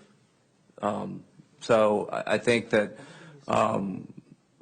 Jim, what he, may lack on the surface of town manager experience as far as a degree, as far as holding that position, what convinced me was his time in this township with, he's, there's probably, he doesn't have a peer with respect to his experience running the DPW, which touches on a lot of other departments. And so the issue that I was faced with, because I'll be candid, I had the same kind of reservations that you would have, but I came to appreciate the experience that he has and what he offers, that if you bring someone who may on paper look like they have a lot of, say, technical degree, other management experience, there's still an issue of getting that person up to speed with respect to the myriad of projects that the township has. And so the benefit of getting someone like Jim is that there's no on-the-job training with respect to the projects that we have to address, right? And so he knows what those projects are, and I have every confidence that he will meet them with, the utmost skill and diligence that he's demonstrated over these 22 years that he's been with the township. Thank you.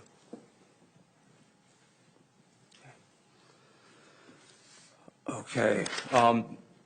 Do we need to carve out any resolutions? I'd like to carve out 9.5, 9.6, and 9.13. I'd like to carve out 9, 8, and 9, 12, as well as 9, 13. I think that should get a different vote as well. Okay.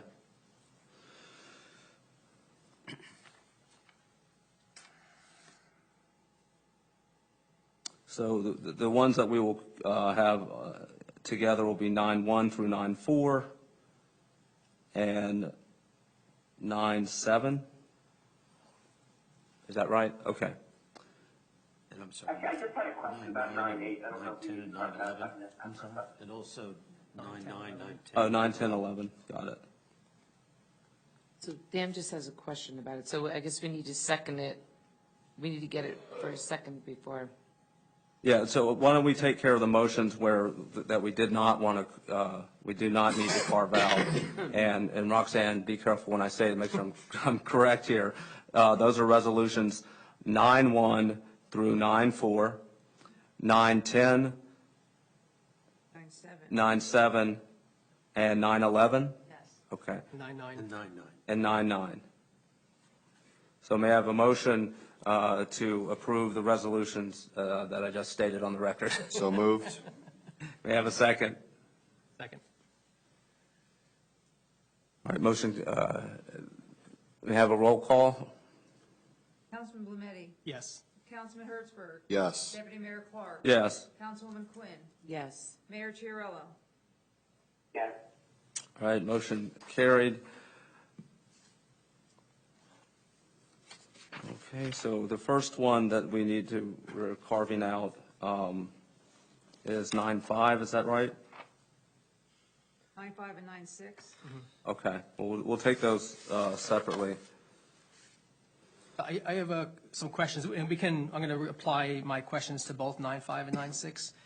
These are authorizing the purchase of bulk rock salt. One is for treated salt, one is for untreated salt. So earlier this year, we were talking about and had lots of discussions around building the new 10,000-ton salt shed. And one of the selling points on it was, due to the volume, we can get volume discounts and buy in bulk in huge quantities. So I'm curious on what volume purchase are these prices contemplating? Because when I looked at the prices of this year versus last year, they both have gone up. So one of the two has gone up 7%, the other one 2% or so.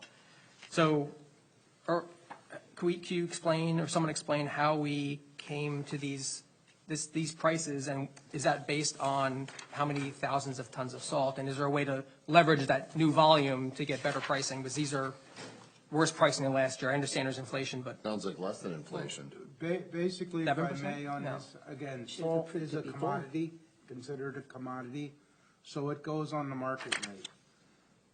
We basically, with doing the co-ops, we're pulling together with other municipalities throughout the state and getting the better pricing because we are a larger body. So usually, we bid through these co-ops because it'd be a lot more expensive if we were to just go out on our own. But these pricing is through the co-op. These are through the co-ops. They're all vetting the pricing. yeah, so, Guys, this is kind of like in my wheelhouse. Yeah, As you know, exactly. this is what I do, and honestly, the questions don't surprise me whatsoever. The situation's a little awkward with all the other circumstances, but on your questions, Councilman Lumetti there, the untreated rock salt actually went down. Morton Salt is offering at $69.42 a ton off the Sussex County Co-op. Last year, through the Sussex County Co-op, which had the lowest price, it was $79.90 a ton. So it dropped $10 a ton, which I kind of predicted. I told you guys, because we have weak winters, and the commodity, it's sitting at the port. They want to get rid of it, so the price drops. okay. That's great, because the resolution showed an increase, so I'm glad that after we passed the resolution, the actual prices were lower. Last year, we passed the resolution for $64.89. That was a 2022 resolution that was passed. So if you got it cheaper, or we got it cheaper, that's wonderful. We did. Yeah. I'll have to check that number because everything I was checking was $79.90. The treated rock salt went up $2 a ton. You're right about that, and that's because it's treated. It requires labor and services, so you won't see that dramatic drop there. That is inflation right there. I wanted to just let you know that last year, we used, in 2022, we used 3,600 tons of untreated salt. All right. This year, we're at 1,780 tons. Now, the year's not over, but it's a nice drop. We're not using as much. On the treated salt side, in 2022, I used 1,400 tons of treated salt. This year, I've used 247. So that also had a lot to do with us really calibrating all our equipment and being much more cognitive of everything, but it's the weather. The treated salt I use for the parking lots. It lasts longer. It works in a lower temperature of the weather, but obviously I can't use that for the whole town because of how expensive it is, but we do use it in those heavy populated areas, parking lots and such. So that's what the treated salt's for. I don't use as much of it, obviously. The The salt barn project came out wonderful. I would love for you guys to come up and check it out. We have the salt dome there, right next there. You guys have been up there with me there. That dome is what's going to house the treated salt, because I'm not using much of it at all. And then the larger barn is going to use the untreated salt. All right. So the plan is that I'm going to work with Sam here, and we're getting real close to ordering the salt for the first time and starting to stockpile it in the barn. I don't have any intention of filling that whole thing up. We can't afford it. That's not the point. It really isn't. But the investment is all there, and everything is working the way I was hoping it would. And it starts with the lower cost of salt this year. With the volume, there is no volume discount in general? Nope, that's why they price it per ton. Yeah. It's a price per ton. They don't say, hey, if you order so many of this, you don't get a volume discount. Okay. All right, and don't forget, we also service like the country club. All right, it's usually lots of times I'll order salt for the country club and I'll have it delivered straight to them. But now that I have the storage facility, it's easy enough to be more reactive and responsive to Kurt, who runs the road garage over there. So this is going to work out very well. Okay. All right, thanks. Thanks. Thank you. Any other questions? I think we can take 9.5 and 9.6. Anyone have any other questions up here for 9.5 and 9.6? No. Okay, may I have a motion to approve resolutions 9.5 and 9.6? So moved. May I have a second? I'll second. All in favor? Aye. Motion carries. Resolution 9.7. Are there any questions with respect to 9.7? No, I think we already did 9.7. Yeah, okay. That wasn't included among the ones was it? Okay, my handwriting is, yeah, okay, sorry, thank you. Yeah, that one's done. 9.8 is, okay, thank you. 9.8 is one we carved out, am I right? Okay, so questions with respect to resolution 9.8? This is Dan. I had a question. Why is this introduced? What was the impetus for this? This statute is with regard to the requirements that are presented by the state, and it requires that we, as a council, adopt a confirmation, a detailed confirmation, as you can see from the resolution, that we are committed to recognizing and enforcing in all of our practices, personnel practices, the Federal Civil Rights Act of 1964, the New Jersey Law Against Discrimination, the Americans with Disabilities Act, and the Conscientious Employee Protection Act.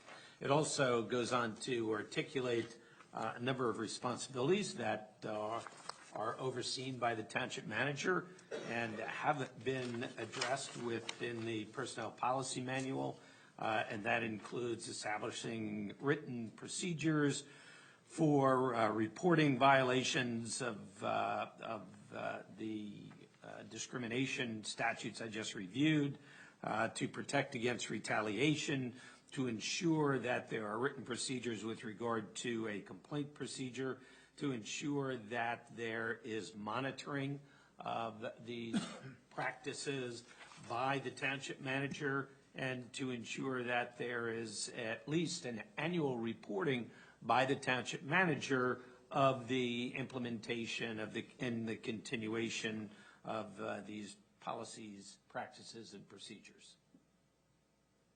And thanks for that. So that's what it does. And this question of why are we doing this now is I believe I can infer that we found a gap in our personnel policies. No, it's done. No, this is done annually. Oh, it's done annually. Yes. Okay. So this is just rote, I guess. Yeah, so we are just following the procedure to update our policy that is required of us at least once a year. That's correct. It's required of us at least once a year. But I do want to emphasize it has been proactively addressed. In other words, it's not just rote in the sense that the township manager's office has ensured that all of these steps are being taken. Okay. So this wasn't introduced because of some problem that he had identified. No, it was not. That was actually my concern. Yeah. Okay. Then I'm good. Thank you. Yeah, and I know just from some work with employment discrimination cases, you want to have a policy in place ahead of time. The absence of a policy and the failure to update a policy can be used against you. And so a township is being proactive when it updates its policy and keeps it up to date. That works in the favor and doesn't eliminate, but helps your risk. So thank you. Yeah, my concern was that there was no acute event that occurred that unless required. Nope, annual review by not just the state, but again, this also is subject to review by the Joint Insurance Fund as well. So I have a question. A question about, I agree with what the state wants here. I think it's very good that this is put in. It says, covered in here, officials, employees, appointees, volunteers, anyone that's part of Sparta Township shall engage indirectly or indirectly, harassment, discrimination, I get it, whatever. The one thing to me that's missing from this clause is there's no consequence listed for this. So in other words, it identifies the fact that none of these people will do this, but if they do it, there's nothing that says there's a consequence. So for me, that's where this to me is missing something. If you don't want a desired behavior to happen, then it's great that you outline that you don't want that behavior to happen, but just like a parent with children or any kind of jurisdictive, the police with anyone else, if there's no consequence for the action, what's the point if there's no enforcement? Yeah, and there indeed is, and the consequences are set forth within our personnel policy manual, and those consequences are stated rather broadly, but range from reprimands to suspensions to termination. So the consequences, although not individualized to each of these activities, are provided for under a personnel policy manual. So I get that for employees and officials and department leads, but what about volunteers or people that are appointed? What about those people? Because they're specifically mentioned in here by the state. I'm pretty sure all we can do is remove them. No, but I mean, I'm just saying, in all fairness, if usually people know what the consequence is. Well, I'll leave it alone. I mean, I understand it's driven from the state. That was what was missing for me. To enforce, I think, it needs to have teeth, and I get that some of this stuff is in the employee manual, but the state has now put that language in here that specifically affects appointees, volunteers, and different things of that nature, and I just don't understand what the enforcement would be. But it's not up to me, I guess, because it's the state's. Yeah, again, we actually do specifically address that in the personnel policy manual, and it does apply to volunteers. I mean, it can be very fact sensitive in terms of what board they're on, whether it's just an appointed board or it's statutory board. Okay. So there may be different requirements in terms of a notice of discipline and the right to a hearing if there was an allegation made that someone violated the personnel policies of the township, including those that are itemized in this resolution. So the consequences are there. They're just not here. They're in the book, not in the resolution. Okay, that was my only question. And am I right, Tom, that appointees would actually get a copy of the policy and the policy manual that would actually spell out the consequences for violation of that policy? I mean, I know employees do, but I know it gets a little bit more nebulous when you have, someone who's an appointee to, say, the planning board. Do they get notice of these policies so they're aware of them? I don't personally know what the onboarding process is. I would only hope so, that they would get that information. Particularly, not necessarily the entire personnel policy manual, but those policies that directly impact them. But again, I don't know what the onboarding process is for those volunteers. Okay. I mean, I think that then, we'll go back, but I think it would be important that, fundamental to any enforcement of a right is the notice of it. And so I think it would be helpful if we just assured ourselves that, everyone who falls within this category, officials, appointees, employees, I think it's probably less work, volunteers, they get made aware of this policy because at least they know about it. People should know of these things. We live in that climate, but I think it's from a risk mitigation standpoint, it's going to be important that they are made aware of it. Okay, may I have a motion to approve Resolution 9-8? So moved. May I have a second? I'll second. All in favor? Aye. Aye. Aye. Motion carries. We're now up to Resolution 9-9, acceptance of the DPW Salt Barn project. Are there any questions? That was approved. That was approved, Nine, okay. 9, 10, and 11. Okay. Okay, Now we're thank down to you. 12. I thought you were going to be Mr. Saltbarn, sorry. All right, so we have a resolution authorizing the displaying of commemorative flag on township-owned flagpoles for Veterans Day, which is November 11th, 2023. May I have a motion? I will make the motion to approve Resolution 9-12. May I have a second? I'll second. All in favor, say aye. Abstain. Abstain. Aye. Okay. So we have 3 ayes and 2 abstentions. Roxanne? Okay.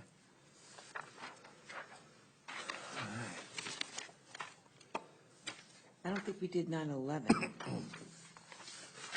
The ABC license, I think that's one we included in all of them.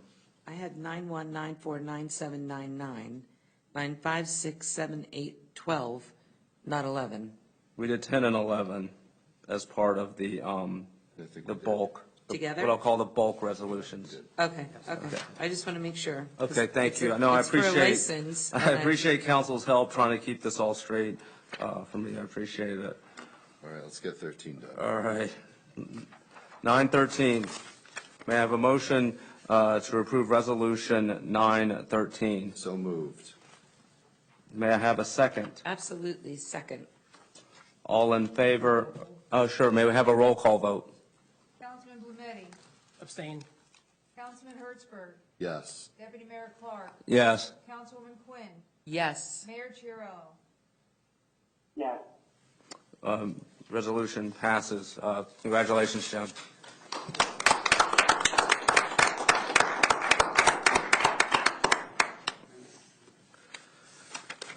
Okay.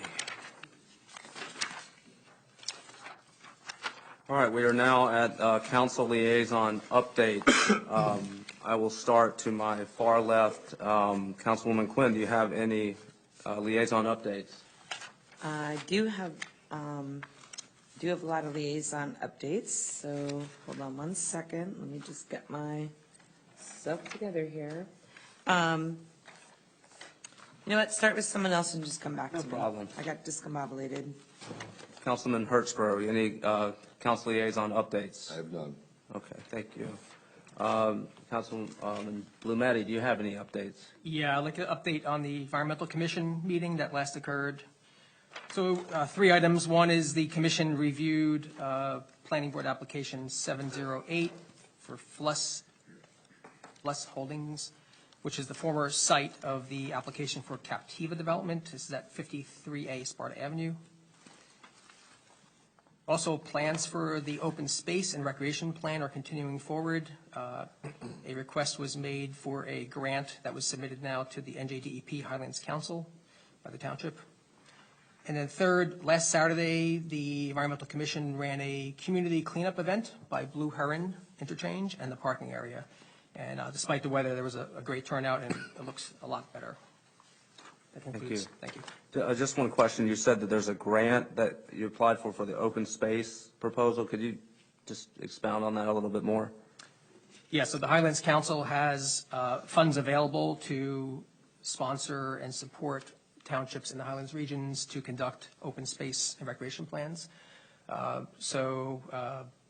Corey, along with Jim and the Environmental Commission, have sent a request letter into the Highlands Council to seek those funds to cover the expenses that we'd incur for an open space plan. For coming up with the plan. It's not the plan itself, it's the money to come up with the plan.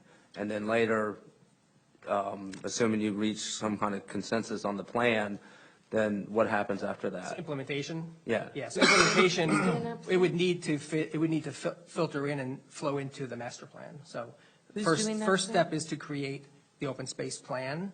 Then we would receive it as a client, but the process includes input from stakeholders throughout the township.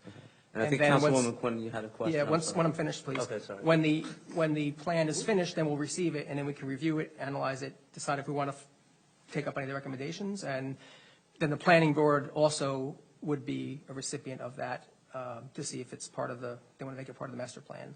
So, Got you. So my understanding when I read that documentation was that the grant only covered part of the expense, and there was an additional $5,000 to $6,000 that was needed to get that report done. Did I read that incorrectly? it's hard to say, it hasn't been determined yet, but the request went in for an amount above what the partner would charge us to cover expenses like that. Okay, so, and who did you say is doing this report? What committee is doing this report? The Environmental Commission is leading it along with our township engineer and with Sam. Okay, and that is going to include what exactly? So when you say open space, what are you talking about open space? You're talking about, what is the objective? What is it that you're fully, because when the use of the term open space is used, it means different things to different people. Sure. So what exactly is the objective? It's to receive a report and analysis and recommendations for Sparta Township, to replace one that's, I think, 15 or 20 years old, looking at an inventory of how we use our space today, where the open space is, and then recommendations on what we might want to do with it from a open space standpoint and a recreation standpoint. So this document will get back, this report, includes that analysis and recommendations. So it's a report that we get, and then we can take it in like any other external report. And So you know that we're already working on a report like that when it comes to recreational spaces and township-owned open space right now. You're aware of that because we talk about it all the time. So where do you see those two coming together? Well, And if you're going to go to recreation, then would it not be a good idea to get the recreation director and the Parks and Rec? yeah, sure. Department Once we involved? have, it's a step process. Once we have the money, and then we confirm and sign a contract with a partner to do this, part of that whole process is bringing in, like I said, stakeholders, so people from different boards, people from different departments, people from the township, maybe some other stakeholders in town, to bring the community together and build this. So, of course, the Recreation Department Director would be a key to that, because technically it's called an Open Space and Recreation Plan. Well, the recreation director wanted to do an actual separate recreation report. I want to see how they're working together, because what I don't want to do, Corey, is have two groups of people doing two parallel things that are in conflict. The open space and recreation plan is kind of like your master plan document for the town, okay? It's an element of your master plan, which basically will do a review of your open space properties, which there was an open space inventory that was created, which they'll be able to utilize that and put that into the plan. They summarize the existing open space, your future plans in the town, your future needs. The recreation will be more general in nature in the plan. It won't be specific, like we need bocce courts over here, or we need, pickleball courts over here. Be more general. Look at the recreation of your trail systems, your, where your parks are, where your needs are, things of that nature. So it is related to the recreation plan. I think that you're talking about the recreation director. I think that plan is getting a little bit more specific, where that plan is they're going to try to target what we're going to do at White Lake Park, or what we're going to do at Station Park, what we're going to do down in Ungerman, things of that nature. That's a difference. That's more of a plan implementation study, but that's a little different. So I'm asking that because we've already started looking at existing spaces that the township owns, and we've already started gathering data. So again, I think both can help each other. Yes. What I don't want to see is two conflicting or competing parallel efforts going on that are going to lead us in two different directions, because we definitely don't want to do that, and we want to be moving forward with some different things. And I guess I'm a little surprised as to why the Environmental Commission is doing this and not the Planning Board, because the Environmental Commission is just an advisory board. So why wouldn't the Planning Board be doing that as part of its master plan committee? I believe because you don't have an open space committee. It has to come out of the environmental commission. There will be an element, there will be a plan that'll have to be adopted by the planning board, though, because it's an element of your master plan. Right. I think of it very much like you have a master plan. It doesn't set up your ordinances and your codes, like your zones in towns, but it sets up the way that you want to develop your town, your master plan, your goals and objectives and things of that nature. That's what this open space recreation plan will be. It's more of the goals and objectives, a summary, where you want to go in the township. I think the next plan could come off of this report and come tail off the back of this or simultaneously and work together, absolutely. When you asked about the funds, there was $15,000 for the land conservancy, and there was additional $5,000 was received to cover any kind of professional fees, like my own fees or, fees of the engineering, so it doesn't come out of the town coffers out of general costs. So I think mine and attorney fees and things of that nature for the boards, publications, and that was a total of $20,000 was asked for. So it's $20,000 total to have this done. So does that come out of the environmental? No, that's a grant. The 15 was a grant, and the 5 we paid for. All grant. The whole thing was a grant. Yes. Okay. It's a reimbursable grant. It's one. So we paid up front. They pay us back when it's done. That's correct. Okay. Thank you, Corey. Appreciate it. Also, my understanding is it's very common for environmental commissions to lead the effort for open space plans in New Jersey. Well, I'm just wondering, because I know the master plan is reviewed X amount of years, so they set a date range by the planner, the town planner or the engineer, and they go in and they review and they go back to the boards and say, hey, here's recommendations. So I'm wondering why we're not following that process with this too. Well, it doesn't divest the planning board of their responsibility to whatever the proposal is. They have exclusive sort of jurisdiction, am I right, to adopt it? So it's not like they are not part of this process, is that? Yeah, the planning board owns the master plan, so the open space component is an element, required element of the master plan. So it needs to be updated, period, whether or not we're even looking at the master plan. But the study by the master plan, it'll supplement what the master plan, review that's being done by the township. Very much like that water use conservation master plan we talked about before, that's going to be an element of your master plan as well. Right. So they all got to go to the planning board for their review and comments and consideration. So I guess that was just my thing. Rather than having an outside entity who doesn't really know much about us look at our open space, because we've seen, and I'll just speak from my own experience here, we've had not always great results when someone that doesn't appreciate the landscape or that doesn't understand that when you look at a map and you see 40 square miles, you could just build on 40 square miles, or you could just do this or that with 40 square miles. So I guess that's why I'm asking, when you have a third party that comes in that may not be that familiar with the landscape here versus having our open space and recreation report reviewed by someone who's already here, like a planner or yourself, like an engineer, to have them come in and look at it because they understand the ground rules and the guidelines, because it's not as easy as just looking at a map to say, you have 40 miles, let's go. So I guess that was my question. It's a process question. I can say is, the company that is doing it has done several in this county. Okay. And I am familiar with them. They will be coming in. I will have some review. They'll be coming to the planning board. The environmental commission is going to review it as well. So you got multiple groups in the township should be reviewing this and commenting on it before it goes live. Yeah, The critical question is you're going to be involved. Yes. Okay. I would also add that the Land Conservancy of New Jersey, which is a nonprofit, they've written 100 open space plans for towns in New Jersey, including Sussex County, Lafayette, Andover, Byram, Hapakon, and 5 or 6 others, Vernon. So they are familiar with this area, and we're confident that they know the landscape and can add value. And again, they're not implementing it for us, they're providing information. And there is, and you stated there was some investigation work on the open space. It was done a number of years ago. It wasn't a plan. It was more of like an inventory. So they're not going to start from scratch. We have some work that was done already. That's the price that they provided for it. It's not a very high. I know it sounds like a lot, but it's not a very high price for this. And I think it's because you do have information they're starting from. They're not starting from scratch. I feel much better knowing that our professionals are working with them. I was very concerned that just an outside entity was going to come in and sort of look at a map and say, this is what it is. But now that you've said you're working on it as well, I feel much better. Thank you. Is this a reimbursable grant, or is it? Yes. Do we get the money up front? No, reimbursement. Reimbursable. What's a reimbursable? You have to front it, the funds. And we're allowed to use the trust money in open space to use that money as the seed money and then reimburse it back in? Yeah, that could be used for this. Where you can put in next year's budget and put it, whatever. Either way, if we know up front, we'll have to put it in next year's budget appropriation. The folks are here today, this morning, not this morning. It was a while, only not feels that long that way. ago, a little bit ago. Their presentation, Allison Bittner and James Humphreys, they'll take the request in.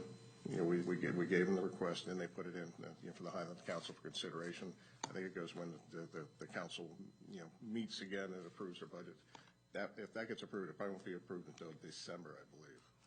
Because again, basically just a reminder for everybody, unless we do a chapter 159 for a grant, which pops up in the middle of the year, it's a special resolution, or we have the money and it's put in the budget when we adopt the budget, that's the only way we can spend anything. It needs to be appropriated first. Just because the state says they are giving you a grant, that we could have the money sitting on the table, but unless we've done it through a resolution or through the budget, you can't spend it. Right. Thank you. Thanks, Corey. Thank you. I will go with any council liaison updates. I did go to I am a liaison with Lake Mohawk. I went to their, they have meetings once a month.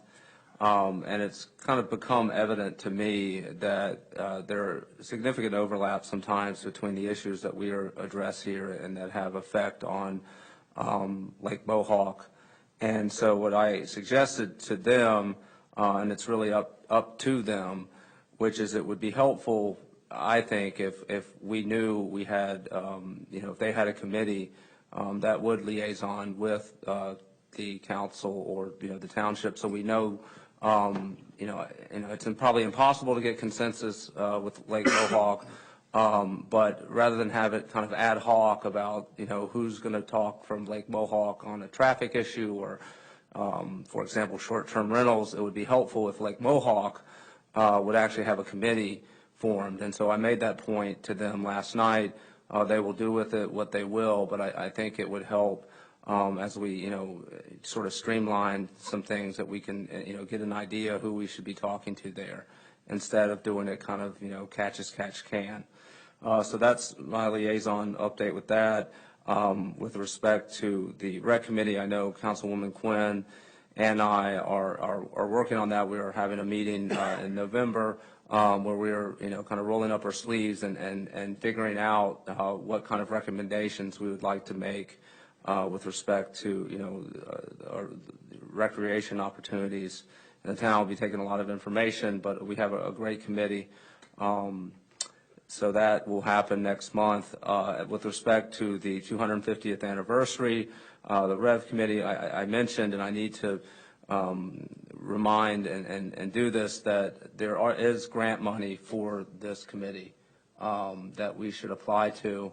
The deadline is November 17th. I will provide, Sam and Jim and whoever needs to hear it. But I want to try to make sure we can get some grant money because, like I said last time, we have a really good committee, a lot of very experienced, intelligent people on this who have a lot of ideas, but it will require some funding, and it would be nice to have the grant money to do so. And that is all my liaison updates. And I think Councilwoman Quinn? Okay. So with regard to Lake Mohawk Country Club, you and I are serving as co-liaisons to that. I didn't know anything about this before you talked to them. So I had, when there was new management there, reached out to see if we could get a meeting together and had the date asked, what dates work best so I could talk to you, but apparently you have that under control, so I'll move off that. But moving forward, if you're going to change structure and stuff like that, at the very least, we should be talking at least to ourselves as co-liaisons to it before we change the structure of it, since we're working on that together. With regard to the Municipal Alliance team, great news. Congratulations to Marie Morrow. Marie Morrow was unanimously voted the Sussex County Municipal Alliance Member of the Year, unanimously. This had to go up to the state as well. We could not be happier for Marie. She's a godsend to the group. She's phenomenal. She works really hard, and we really appreciate all her efforts. So congratulations, Marie. Also, the Municipal Alliance, as per conversations that we did confirm with the county, has expanded its scope to include now representation from Pope John, Reverend Brown, the Sussex County Charter School, and Sussex County Tech School, because they are all located in Sparta. So we've been going back and forth, kind of dancing this dance over the past couple of years. Are they included in the monies that we're receiving in our programming, or are they part of the county? So finally, we did get that confirmed. So welcome to Jean Emmering from Pope John, Susan Santor from Pope John Middle School, Patty Klebetz from Reverend Brown, Brad Stekowitz from Sussex County Technical School, and Michael Bell from Sussex County Charter School. So we have expanded, and I wanted to wish everybody a very warm welcome. Super excited to get everyone together at the next meeting, where we'll be talking about our budget and different programming that I've been talking about over the past, giving updates over the past couple months. So that is the Municipal Alliance update. The Senior Advisory Committee, that was an amazing meeting the other day. In addition to a lot of other great information that was covered, they had a representative from the Sussex County Prosecutor's Office, Chris Grogan, who came and gave an unbelievable presentation on safety. I'll be meeting with Jim and the chief as well to see if we can articulate some of these things and get this information out in the form of maybe a newsletter of some type with the last tax bill. They talked about a couple things that I don't want to make the meeting go forever, but I want to tell you about some of the things they talked about, because some of it is new.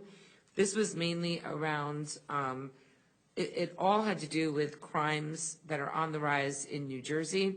Package theft, obviously, porch pirates, watch your porches. Be really careful about the bumper stickers. I think everyone has seen this in the schools if you have kids in the schools, but if you don't, be very mindful of all the things that you are telling people about yourself, your children, your kids, as you're driving down the road, if you choose to decorate your car with a lot of bumper stickers. There is a new thing called jugging. This is when, especially seniors, go into a bank, an ATM, a store, whatever it might, when they see you coming out with that white envelope of cash, what's happening is there's people in the bank and there's people in the parking lot. While the senior citizen is in there, someone is taking a nail to the sidewall of the tire. The senior citizen then goes down the road, 2-3 miles down the road, they have a flat tire, and all of a sudden, these people show up to help. And what ends up happening is they're robbing them. So that's something that's new. Gym locker theft is up, smash and grabs are up. Be very mindful of representatives from FedEx, UPS. 'Tis the season to be getting a lot of packages. One of the things that's on the rise is people that are actually looking like they're from Federal Express, but they're not dropping off. They're coming to your front door and picking up and taking stuff right off your deck. They talked also about being very careful, especially this time of year, of the things that you store in your yard. So if you just did your gutters, if you're cleaning off your roof, you're cleaning out your chimney, whatever, if you have second-story windows, be very careful not to leave the ladders up to the windows, because burglars are going in.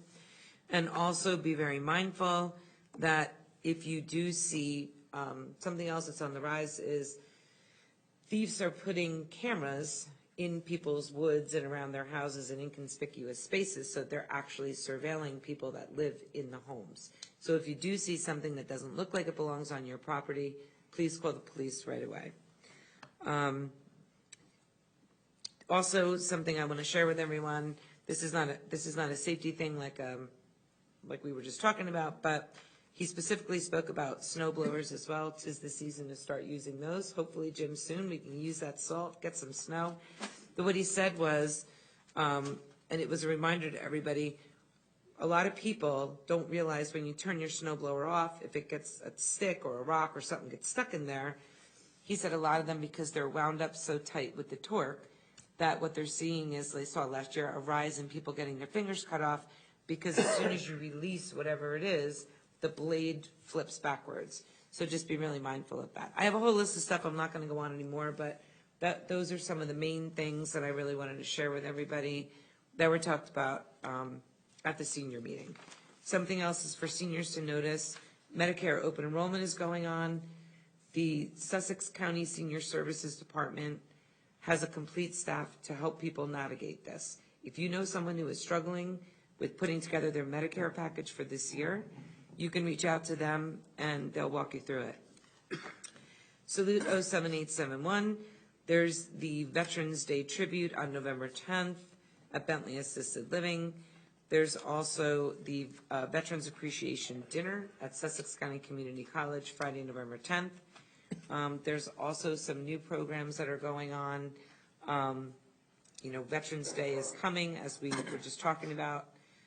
But something else to be mindful of is the level of help and support that our veterans need from us as well. So while we're celebrating them, we need to understand they need more from us. Also, it's very alarming how quickly and how much the suicide is up with veteran community. So there's going to be a session on December 5th as well. I'll get this information out to the website so that everyone can see it. If you know someone who's in need, please let them know. That's it. Mayor Chiarello, do you have any council liaison updates? I have none to offer. Okay, thank you. Unfinished business. Anyone have any unfinished business? Hearing none, do we have any? Wait. Hold. I want to congratulate David and Marisol. They were married today here. They're a military family. The daughter dialed in. She's stationed in Hawaii, in Korea. She FaceTimed in. The father's retired Army, the brother's in the National Guard. So I wanted to just wish them well. About 45 minutes before the meeting, they were married here today. Also, new business. I want everyone to share the great news with everyone. One of our own, Jimmy Highland, who decided to, who signed up for the Marines, successfully completed his Marine training. He is now an official United States Marine. We couldn't be prouder. So congratulations to him. Also, I want to share that the police department did receive a thank you from Linda Tower that was directed to the police department, thanking them for an increased presence that was in the schools several weeks ago. So I wanted to make sure that we were highlighting that. And also the fact that the police did a great job at the Hanging with Heroes event that was just had last week at the VFW. They always do a great job there. It was really wonderful, so they really are to be commended. We participated in the Help Bag Hunger event. You may have heard me talking about that. ShopRite of Sparta collected a final total of $21,586.41, which is huge, and that is going to offset and going to our local food pantries. So it's a huge contribution. I'm super excited about that. The Kiwanis the Elks, did a great job of redoing their mid-floor facility. We had a chance to go see it over the weekend. They really did a wonderful job. If you haven't seen it yet, please do so. Anthony, Alfonso, and the group over there really did a beautiful job. So if you are interested or you haven't seen it, please feel free to do so. I also did make the recommendations to the coffee with council or the chat with council, whatever we're calling it. Dan, you had asked me to go in and make changes to it. Those changes have been in place now for about a week. So if everyone could please go back out there and sign up for sessions. It now goes out 6 months. I took off October. I moved it out through, I believe, March. So all members of council, please go out there. Same link doesn't change, and sign up for sessions that work for your schedule. And that's it.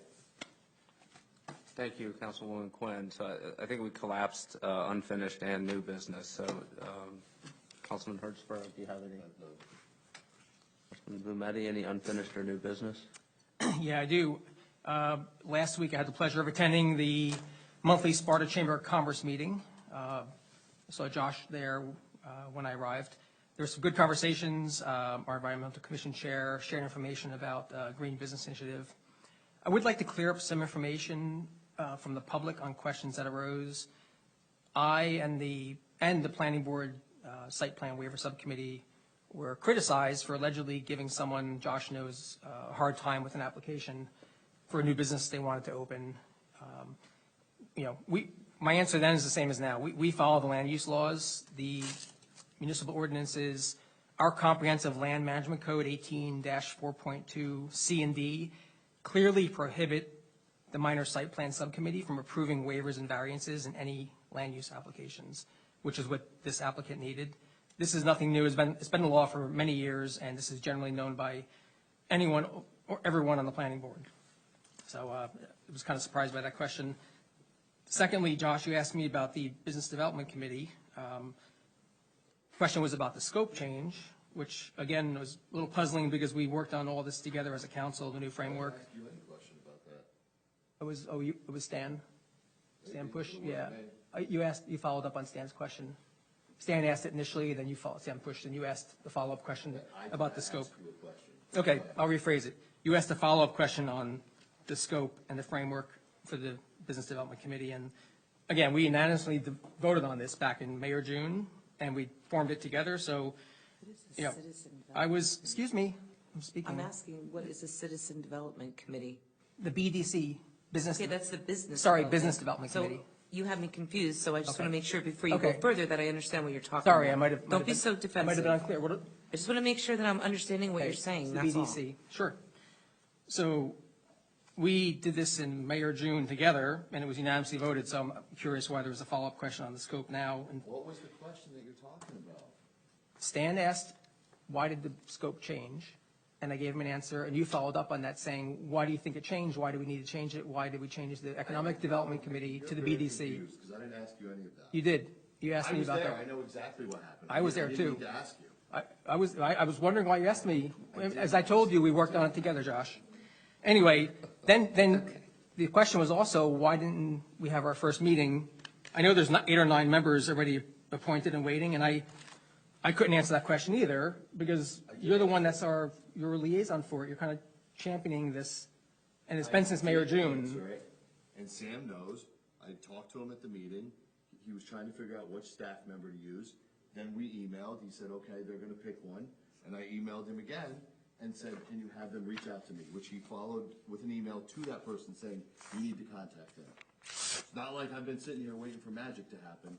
Well, Like you were looking for something. It's been since May or June, hasn't it? I mean, we're all getting questions. We heard one tonight about when's this getting started. It was so urgent to get it going. Excuse me, let me finish. It was so urgent getting this going for a while that I think there's just, people are wondering, we have 9 appointees waiting, so why can't we get it started? And I got asked that, again, Sam, am I correct? at the chamber meeting, when you knew the answer and you're the one standing there. So I'm just What? clarifying. And I gave the same answer that I just gave. Sam knows. He's got the emails. He just directed her to reach out to me because they have to drive it. They have the emails. They have the contact information.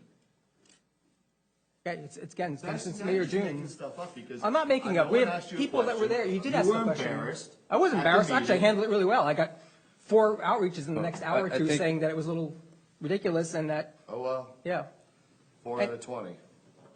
4 out of 20. Well, yeah, I mean, it's pretty good. So I think you were trying to make a scene, but, well, aside You know from what? that, we should First of probably all- have one of us there at a time, First of just all, to I save don't spaces. I don't know the person that was upset that you had to send, somebody looking, because obviously a gymnastics place doesn't need 100 spots. So to make somebody like that, bring professionals, a business owner, to go get all these professionals to have to go to a meeting for something that is so ridiculously apparent. Yeah, I Now, agree. I'm glad the planning I board is actually agree. addressing it the right way. Right, the planning board's doing it the right way, Josh, because that's the law, 18.4.2 CD, Wow. so, Thank God he's here. Christine, excuse me.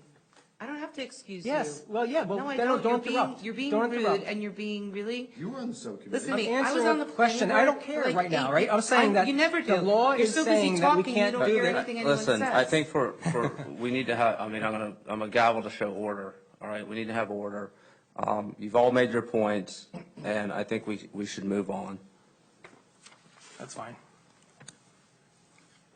With respect to unfinished and new business, I did attend last Friday the Sussex County Economic Development Partnership's Annual Economic Development Awards, for which Sparta was nominated. However, Andover won, and if you're wondering why, Andover is in part, they're going to be the recipient of that additional train line that's coming in. I sat with some folks from Andover. I think they put it at probably 18 to 24 months is what they thought. They do already have New Jersey Transit Online to come. I think they want Amtrak, which would obviously be a big deal to have Amtrak, because then you could use the Amtrak lines to go wherever Amtrak does. And I know that I saw Congressman Gottheimer on Sunday and mentioned that to him, that, hey, the folks in Andover are wondering about Amtrak, and he assured me that is going to be a component of it. Congress has to do what Congress has to do, but obviously that's going to be a significant economic boon to not just where the train is picking up, but probably have a lot of external knock-on beneficial effects to everyone. Also, to just piggyback on the Sparta Elks that Councilwoman Quinn and I attended, not only are they refurbished, but if people don't know what the Elks do, they are a tremendous public service organization. They help provide free of charge. They raise money for parents who have kids with special needs, so that they can go to summer camp. The kids can go to summer camp, and the parents can take a break. But they were making a drive to have new members. So I encourage everyone to find out what they're about, because they really give back to this community, and it really is a very altruistic organization that does a world of benefit to Sparta. And I know that they could use more members. But they're growing. But if you have an interest, please look into joining them. And with that, I don't have any more unfinished or new business.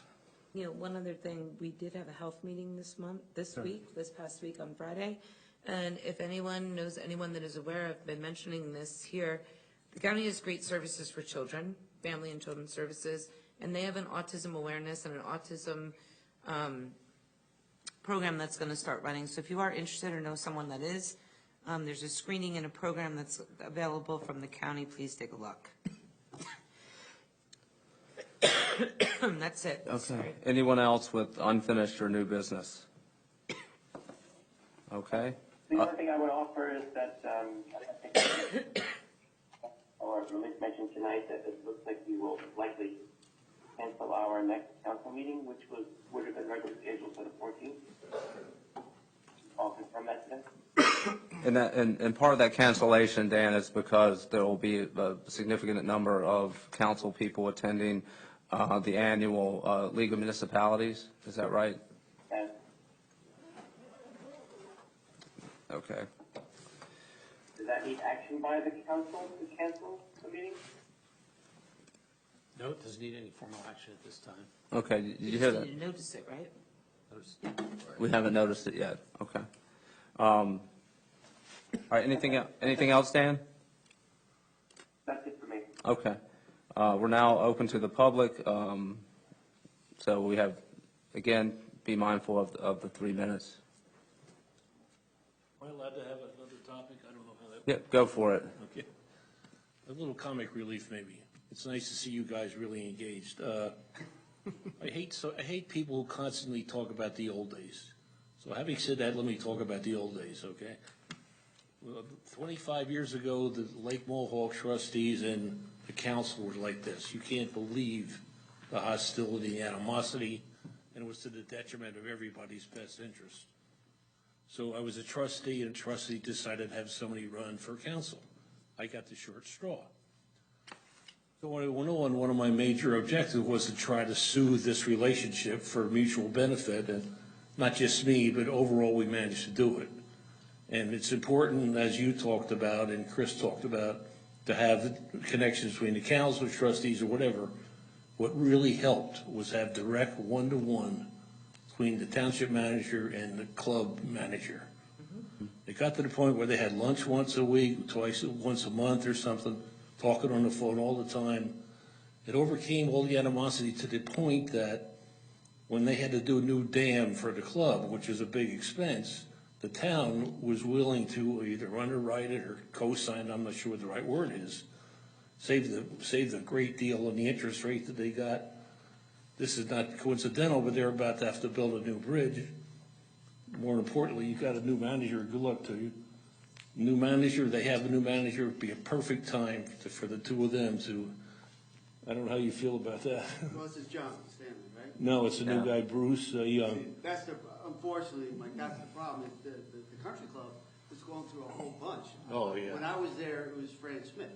Yeah, She was that's there who I the worked longest with. time, we did a lot, and you're right, we had meetings, I remember talking with that, but you've had a cycle of managers in there. Yep. And just as we get going. Well, this fellow is brand new. He's had 1 or 2 meetings. He is rarely experienced from smoke rise. I've talked to him a few times. I think would be minimal to that if you are. Absolutely. You guys talking a lot, it really can help out both sides a lot.